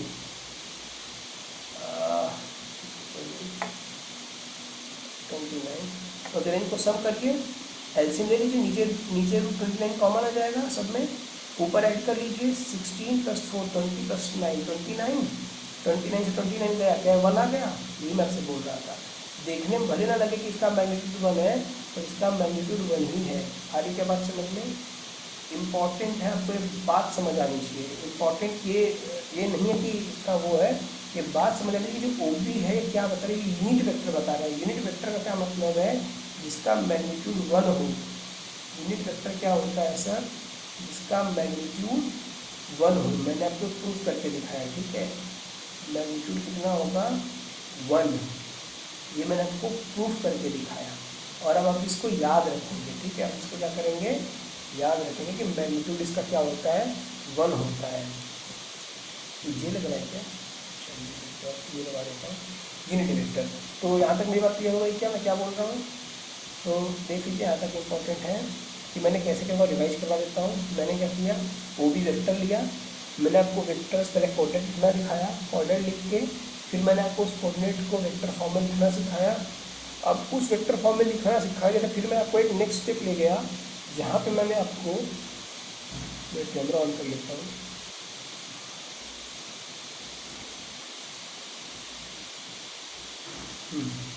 तो मैं क्या बोल रहा हूँ कि जो वेक्टर है, आपको तो वेक्टर समझ आ चुका है, डायरेक्ट इसका कोऑर्डिनेट लिखना आ गया, इसका वेक्टर लिखना आ गया, वेक्टर फॉर्म लिखना आ गया। अब जो ये वेक्टर है, इसका जो मैग्नीट्यूड है वो कैसे लिखें, मान लीजिए मुझे 2, 3, 4 दे रखा है, 2i cap 3j cap plus 4k cap दे रखा है। अब ये क्या है, मैंने कहा जो वेक्टर उसके पास दो चीज़ होगी, एक उसका मैग्नीट्यूड होगा, मैग्नीट्यूड यानी वही जो डिस्टेंस वाली बात होगी ना, बस 5 मीटर चलना जहाँ मैं कहाँ चल लीजिए, पर साथ में वेक्टर एक डायरेक्शन दे दूँगा, दिशा दे दूँगा, एक डायरेक्शन असाइन कर दूँगा, तो साथ में डायरेक्शन हो गई, तब वो वेक्टर बनेगा ना। तो मैंने वही लिख के लिखा है, आपकी जो ओ बी चीज़ है ना, जो ओ बी क्या है, जो ओ बी चीज़ है, वो एक तो उसका वेक्टर है उसके साथ और उसकी डायरेक्शन है। तो अब कैसे निकालें डायरेक्शन और सॉरी ओ बी जो वेक्टर उसका मैग्नीट्यूड है उसकी डायरेक्शन है, तो वो कैसे निकाला जाएगा। ओ बी का मैग्नीट्यूड निकालने के लिए एक्स वाई जेड जितने भी कोफिशिएंट, जितने भी टर्म्स हैं परपेंडिकुलर, उनके कोफिशिएंट का स्क्वायर करके अंडर रूट कर लीजिए, वो मैग्नीट्यूड आ गया। क्या यूनिट वेक्टर कैसे निकाले, कई बार क्वेश्चन पूछता है, मैं ये क्वेश्चन करवाऊंगा आपको अभी आगे नेक्स्ट लेक्चर में। तो मैं आपको वेक्टर दूंगा, मैं पूछूंगा इसका यूनिट वेक्टर निकालने से मुझे पता है कि एक्स एक्सिस का यूनिट वेक्टर आई कैप होता है, फंडामेंटल है। जो आई कैप जे कैप के कैप है फंडामेंटल है। क्या है फंडामेंटल, कि एक्स में एक यूनिट, वाई में एक यूनिट, जेड में एक यूनिट, आई जे के होता है। लेकिन अब वेक्टर तो कहीं भी हो सकता है ना, लाइक ये क्या है, ये भी तो वेक्टर ही है, ये भी तो वेक्टर, जैसे ये वेक्टर है वैसे ये भी वेक्टर तो कहीं भी हो सकता है, जरूरी थोड़ी एक्स में हो। मेरा वेक्टर ये होगा, तो मैं क्या करूँ, तो इसका भी यूनिट वेक्टर होगा कुछ ना कुछ। तो उस यूनिट वेक्टर को बताने के लिए हम लोगों ने ऐसा किया कि ये जो भी मेरे पास टर्म है इसका यूनिट वेक्टर निकालिए। तो सवाल पूछेगा, देखिए मैंने यहाँ पे लिखा भी है, ये जो यूनिट वेक्टर है ना, यहाँ पे मैं मार्कर यूज करता हूँ। ये जो मैंने लिखा है यहाँ पे देखिए, ये क्या है, ये आपका यूनिट वेक्टर, ये ओबी वेक्टर है ना, ओबी वेक्टर। ओबी वेक्टर किससे बना है, तो इसका मैग्नीट्यूड है, साथ में इसका यूनिट वेक्टर है। तो मैग्नीट्यूड निकालना दिखा दिया मैंने आपको। अब यूनिट वेक्टर कैसे निकालें, तो यूनिट वेक्टर कैसे आएगा, मैग्नीट्यूड को नीचे भेज दीजिए, वेक्टर से डिवाइड कर, वेक्टर में मैग्नीट्यूड का डिवाइड कर दीजिए। ये रहा वेक्टर, ये रहा वेक्टर यहाँ पे, और ये रहा मैग्नीट्यूड से डिवाइड कर दिया, तो ये ओ बी कैप आ गया। फिर आपको मैंने बोला कि इसका मैग्नीट्यूड 1 होगा, और आपको लगा है इसका मैग्नीट्यूड 1 नहीं लग रहा है। मैंने बोला लग नहीं रहा है पर होगा जरूर, ये मैं प्रूफ कर देता हूँ। फिर मैंने कहा कि इनको अलग अलग भेज दिया, लाइक मुझे अलग अलग आई कैप जे कैप के कैप का कोफिशिएंट चाहिए ना इनका मैग्नीट्यूड निकालने के लिए। क्योंकि ओ बी यूनिट वेक्टर भी तो एक वेक्टर है, क्या बोला, यूनिट वेक्टर, वेक्टर ही है बट यूनिट है। यूनिट का मतलब उसका मैग्नीट्यूड 1 फिक्स है। जो नॉर्मल वेक्टर है उसमें वेक्टर का मैग्नीट्यूड कुछ भी हो सकता है, पर यूनिट वेक्टर क्या होता है, unit vector is a vector which magnitude is equals to 1। Unit vector वह वेक्टर है जिसका मैग्नीट्यूड 1 होगा, ठीक है।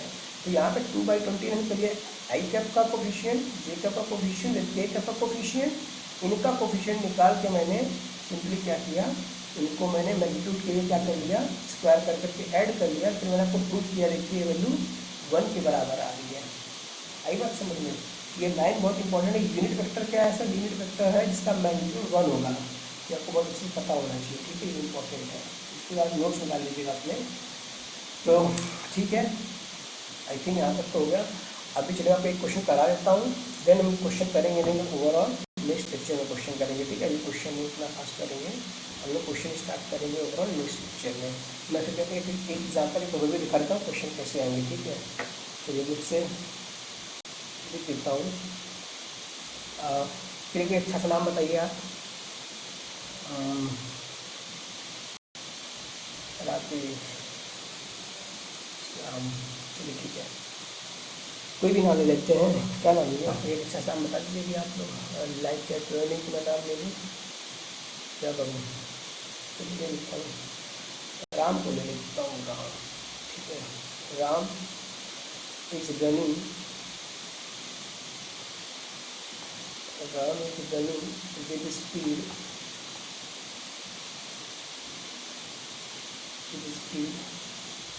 5 मीटर पर सेकेंड। मैं ना इस फिगर को हटा, मेरे फिगर काम हो रही है, एक्सप्लेन नहीं कर रहा, मैं बस क्वेश्चन लिख रहा हूँ। तो 5 metre per second in direction. अब देखिए मैं वो चीज़ यूज कर रहा हूँ जो मैंने आपको बनाया था, 37 डिग्री, ऐसे क्वेश्चन आते हैं मेरे, ठीक है। 37 degree north of east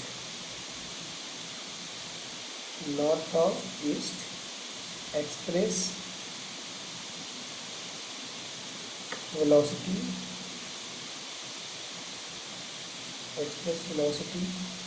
in I cap and J cap.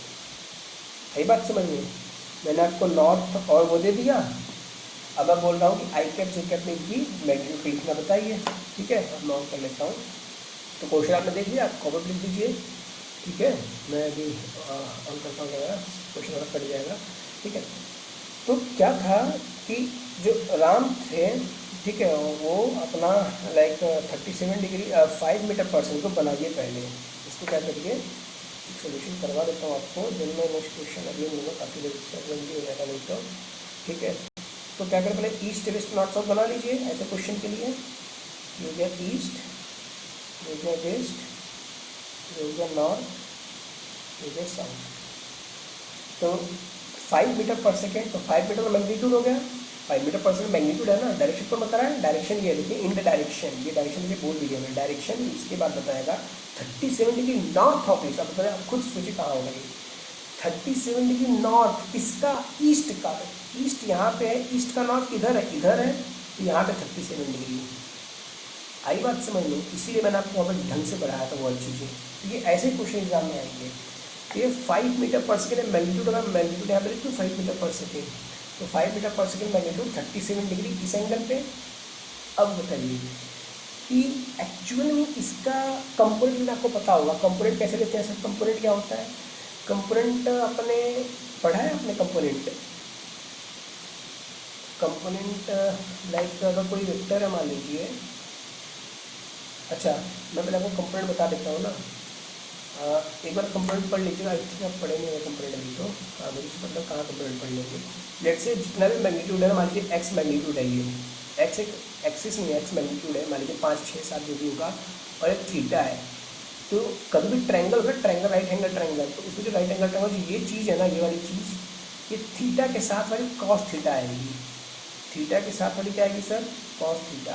जो थीटा के अपोजिट होगी एक्स के साथ साइन थीटा आएगा। ठीक है, मैंने बोला ना आपको क्वेश्चन के थ्रू मैं आपको सब चीज़ें बताते चलूँगा, कुछ भी छूटेगा नहीं, बिल्कुल परेशान मत होइए, हर चीज़ डिटेल में मिलेगी।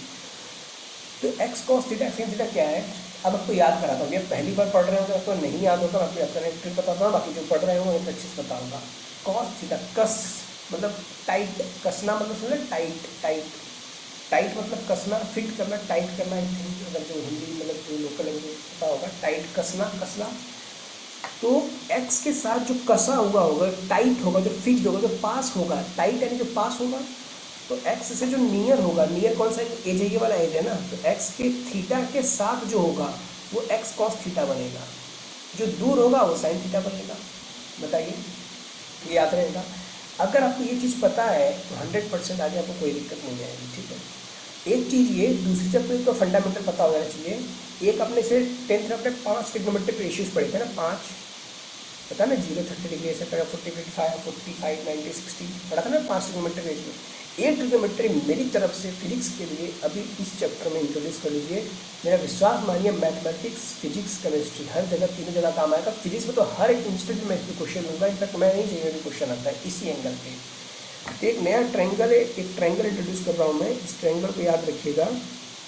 ये 37 डिग्री होता है, ये 53 डिग्री होता है, ये वाला मैग्नीट्यूड 5 होता है, ये 3 होता है, ये 4 होता है। कहने का क्या मतलब सर, इसे क्या कहना चाहते हैं, कहना क्या चाहते हैं इसे ये बताइए ना ओवरऑल, मुझे कंफ्यूज मत करिए। अच्छा, मैंने बोला ठीक है, कंफ्यूज नहीं करता हूँ चाहिए।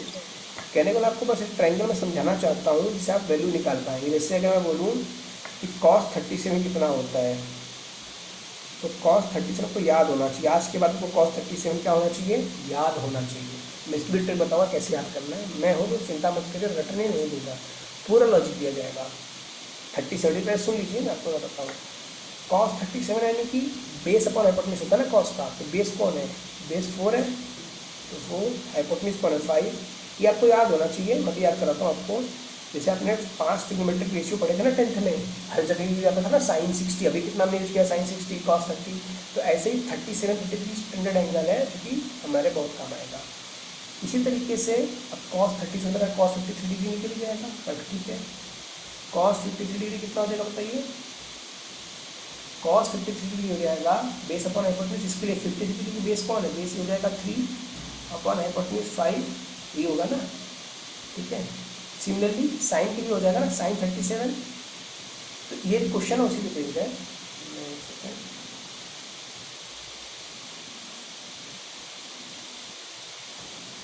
तो साइन 37 कितना हो जाएगा बताइए, मैं ठीक है रखता हूँ। साइन 37 कितना आ जाएगा बताइए, साइन 37 आ जाएगा परपेंडिकुलर, परपेंडिकुलर यानी कि 337 ये है ना, 37 को परपेंडिकुलर ये हो जाएगा ना। परपेंडिकुलर क्या होता है, उस थीटा के अपोजिट साइड, तो अपोजिट साइड हो जाएगी 37 के, तो परपेंडिकुलर बाई हाइपोटेन्यूज, तो 3/5, देन साइन 53। साइन 53 कितना हो जाएगा, 53 का परपेंडिकुलर 53 डिग्री वाला एंगल है, इसके परपेंडिकुलर ये है ना, इसके सामने वाला एंगल ये है, तो 4/5।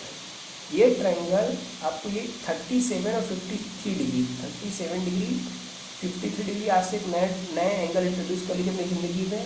ये जब तक आप इंजीनियरिंग करेंगे ना तब तक आपका पीछा नहीं छोड़ेंगे। ये ऐसे एंगल्स हैं, तो इनके बिना आपको काम तो नहीं चलेगा, तो इनको याद करना ही पड़ेगा। मैं ट्रिक देता हूँ याद कैसे करना, देखिए।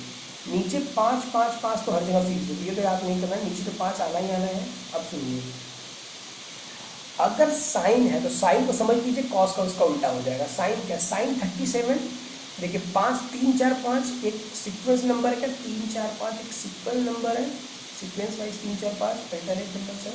5 तो नीचे फिक्स हो गया, सबसे छोटा 3 है, उससे बड़ा 5 है, सबसे छोटा 3 है, उससे बड़ा 4 है, सॉरी। तो 37 छोटा एंगल है, तो साइन, साइन को पकड़िए। अपने सबसे पहले ट्रिग्नोमेट्री जैसे में साइन ही पढ़ा होगा, कॉस नहीं पढ़ा होगा, पहले साइन पढ़ा होगा ना। तो साइन लाइक दिल से लगा हुआ है, बहुत करीब है, तो साइन पहले आ रखा है, तो साइन का एंगल ही पहले निकाला करिए। तो साइन जब भी बात करेंगे साइन का छोटा एंगल देखेंगे, छोटा एंगल कौन सा 37 डिग्री होगा, तो छोटे एंगल के लिए छोटी क्वांटिटी 3 और बड़े एंगल के लिए बड़ी क्वांटिटी 4। बताइए कोई डाउट, बताइए कोई डाउट यहाँ पर? आई थिंक यहाँ तक क्लियर है क्या? साइन के लिए साइन 37 क्या होगा, 3/5 साइन 50 डिग्री फॉर दूसरे, आँख बंद करिए, आँख बंद करिए, साइन 37 बताइए, साइन 37, साइन 37 दिमाग में सोचिए, दिमाग में सोचिए फटाफट। 37 यानी कि साइन दिल से लगा हुआ, 37 छोटा एंगल के ऊपर 3 छोटा है ना, 3 छोटा है, नीचे 5 सब में फिक्स्ड है, क्योंकि स्टैंडर्ड ट्रायंगल 3 4 5, इसका standard triangle 3 4 5 37 degree 53 degree angles हैं, जिसमें क्या है 37 डिग्री छोटा एंगल है तो साइन में 3 आएगा, साइन 53 में बड़ा एंगल है तो 4 आएगा। इसका उल्टा कॉस उल्टा है, तो कॉस 37 ऊपर 4, कॉस 53 ऊपर 3, ये बड़ा में छोटा आ जाएगा, छोटा बड़ा। तो मैं क्या करता हूँ ना, मैं याद कुछ नहीं रखता, मैं सिंपली याद रखता हूँ, साइन याद रखता हूँ, कॉस में उल्टा कर देता हूँ। अगर यहाँ बड़ा छोटा छोटा बड़ा करेंगे कन्फ्यूजन है कौन छोटा कौन बड़ा। साइन दिल से लगा हुआ है, साइन के छोटे में छोटा, बड़े में बड़ा, कॉस में उसका उल्टा, खत्म। 3 एंगल याद होगा आपको। मैंने आपको क्वेश्चन क्या था, क्वेश्चन पे आ जाइए।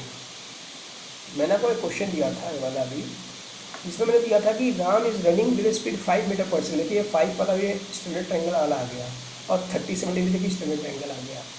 तो अगर ऐसे चल रहा है, मैंने आपको डायरेक्शन लिखा था, मैं बोला आई कैप जे कैप इनको शो करें। मैंने क्या बोला था कि ये जो एक्सिस है ये आई कैप होगी ना भाई, ऐसे आई कैप आई एक्स एक्सिस और ये वाई कैप यानी जी एक्सिस। अब जरा बताइए, मैं इस ट्रायंगल को नीचे लेके आता हूँ, 5 metre per second 37 degree, 5 metre per second 37 degree है ना। काफ़ी जल्दी लेक्चर हो जाएगा पर ठीक है, काफ़ी इंटेंस लेक्चर भी, बहुत बढ़िया लेक्चर है ना। इसमें बहुत कुछ इंपॉर्टेंट बात करी, स्टार्टिंग उन लोग लेक्चर स्टार्ट करते ही हम लोग बवाल मचाने लगे ना। ठीक है, कोई नहीं। ये 5 मीटर पर सेकेंड है और ये 37 डिग्री था ना, यही तो था एक्स एक्सिस, ये एक्स एक्सिस हो गया और ये वाई एक्सिस हो गया। अभी मैंने आपको क्या बताया, जो 5 से करीब होगा क्या होगा, जो 5 से क्या होगा, जो 5 से कसा हुआ होगा, टाइट होगा, जो क्लोज होगा, नज़दीक होगा, 5 कॉस। प्रोजेक्शन कैसे मैं बता दिया ना आपको, पीछे ट्रायंगल वाला ट्रायंगल आया ना आपको। अगर किसी का भी मैग्नीट्यूड अगर ए है और ये थीटा है तो इसके जो नज़दीक हो क्या होता है, कॉस थीटा होता है। जो ये वाली मैग्नीट्यूड है यहाँ से ये डिस्टेंस है, कॉस थीटा होती है, और जो ये होता है क्या होता है, ए साइन थीटा होता है। ठीक है, ए साइन थीटा होता है ये। तो ये 5 है, ये कितना आ जाएगा, 5 cos 37 आ जाएगा क्या ये, और इसी तरीके से 5 sin 37 हो जाएगा क्या, बताइए मुझे ये। तो हो गया ना क्वेश्चन। ये x, अगर ये 5 आई कैप ऐसे था ना, तो इसका प्रोजेक्शन लाइट अगर इस पर टॉर्च मारेंगे ऐसे, टॉर्च है ना, ये वेक्टर नहीं है टॉर्च है, तो लाइट मारेंगे इसका वेक्टर ऐसे दिखेगा आपको, एरो यहाँ पे ऐसे दिखेगा, और अगर आप टॉर्च ऐसे मारेंगे वाई में प्रोजेक्शन लेंगे, प्रोजेक्शन क्या होती है, परछाई। तो अगर आप वाई में प्रोजेक्शन ले रहे हैं तो ये प्रोजेक्शन ऐसे दिखेगा आपको, ये प्रोजेक्शन ऐसे दिखेगा ना, एरो ऐसे दिखेगा। तो हो गया ना, ये एक्स में कितना चल रहा है, 5 cos 37 निकाल लीजिए, 5 cos 37, तो 5 का cos 37 क्या बोला था, cos 37 sin 37, sin 37 3/5 होना चाहिए, पर 30 cos है तो उल्टा हो जाएगा 4/5। तो देखिए 5 से 5 गया, ये वाली हो जाएगी 4, देन ये वाली कितनी हो जाएगी 5 का sin 37 sin छोटा एंगल तो छोटी चीज़ 3/5, तो 5 से 5 गया, ये वाली हो जाएगी 3। तो हो गया ना क्वेश्चन। मैंने बोला था कि Ram running 5 metre per second at an in direction of 37 degree, I think क्या बोला था मैंने, 37 डिग्री नॉर्थ ऑफ ईस्ट है ना, हाँ north of east, express this velocity in I cap J cap ना, ये बोला था ना आई कैप जे कैप में। तो आई कैप जे कैप कैसे निकाला, आई कैप जे कैप आ गया ना, ये एक्स एक्सिस है और ये वाली वाई एक्सिस थी ना, ऐसे ऐसे वाई एक्सिस थी, ये वाला जे एक्सिस को रिप्रेजेंट कर रहा है, ये वाला आई एक्सिस को रिप्रेजेंट कर रहा है। तो मैं बोलता हूँ जो वेलोसिटी वेक्टर है कैसे लिखूंगा मैं, ये देखिए 4 है ना एक्स में, तो 4 आई कैप प्लस 3 जे कैप। क्या आपको समझ आया, ये आंसर है आपका, आपको समझ आया क्या? अगर समझ आया तो वेरी गुड, आज के लिए बहुत हो गया, एडजस्ट हो चुके हैं, काफ़ी लेंदी लेक्चर है ये, पर हाँ काम का लेक्चर है, सब कुछ चीज़ें काम की है, इंपॉर्टेंट है। स्टार्टिंग में मैंने थोड़ा सा बेसिक बातें किया, कोऑर्डिनेट लिखना, वेक्टर लिखना, देन हम लोग ने मूव किया क्यूब पे, जहाँ मैंने आपको विजुलाइज करा कि कोऑर्डिनेट लेते कैसे हैं, उनके वेक्टर कैसे लिखते हैं। फिर मैंने आपको स्टैंडर्ड डायरेक्शन बताई जो कि नॉर्थ ईस्ट वेस्ट होता है, जो कि क्वेश्चन से यूज होता है। देन मैंने आपको प्रोजेक्शन लेना सिखाया, प्रोजेक्शन कैसे लगता है कि जो एक का थीटा के साथ है, कस कस कॉस कस टाइट, टाइट यानी कि जो क्लोज होगा कॉस थीटा, अभी आपको याद करने के लिए मैं ट्रिक दे रहा हूँ, काम आएगा। इतनी इसकी जरूरत पड़ेगी ना, मेरा विश्वास मानिए, अगर ढंग से पढ़ेंगे तो 1 हफ्ता, नहीं पढ़ेंगे तो 1 महीना, 1 महीने के बाद ये जुबान पे होगा। मतलब बोलने से पहले आपको समझ आएगा कहाँ पे कॉस कहाँ से साइन, इसके बिना तो बढ़ ही नहीं सकते आगे। ये इंजीनियरिंग फील्ड पढ़ेंगे आप आगे, तो काम ही नहीं होगा इनके बिना, तो आपको याद हो जाएंगे। फिर भी मैं बोल रहा हूँ, मैं हर चीज़ पहले स्कूल में कैसे रटवा दूँ आपको, मैं रटवाने से मना किया, मैं ऐसी चीज़ें रटवाऊँगा जैसे मैं रटना नहीं, याद करा दे रहा हूँ ना। कस कॉस टाइट क्लोज, क्लोज होगा ना टाइट, तो cos theta opposite sine theta. अच्छा, फिर मैंने स्टैंडर्ड ट्रायंगल बताया आपको 37 डिग्री 53 डिग्री। आपको फटाफट जो मैंने लेक्चर बताया सब दिमाग में चलना चाहिए, ठीक है। 37 डिग्री 53 डिग्री मैंने आपको लेक्चर बताया नॉर्मल का। अच्छा, प्रोजेक्शन लेना सिखाया। फिर मैंने क्वेश्चन कराया आपको, जिसमें मैंने वेलोसिटी वेक्टर दिया था नॉर्थ ईस्ट डायरेक्शन में। मैंने आपको आई कर जी कर में कन्वर्ट करने को बोला, लेकिन इस बार मैंने लैंग्वेज के फॉर्म में, देखिए क्वेश्चन लैंग्वेज के फॉर्म में अगर डायग्राम बना के बहुत कम आएगा।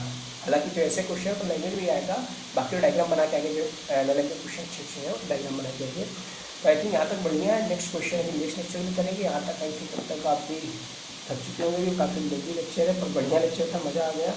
तो ठीक है, आई थिंक अभी सेशन पेंट कर सकते हैं क्या?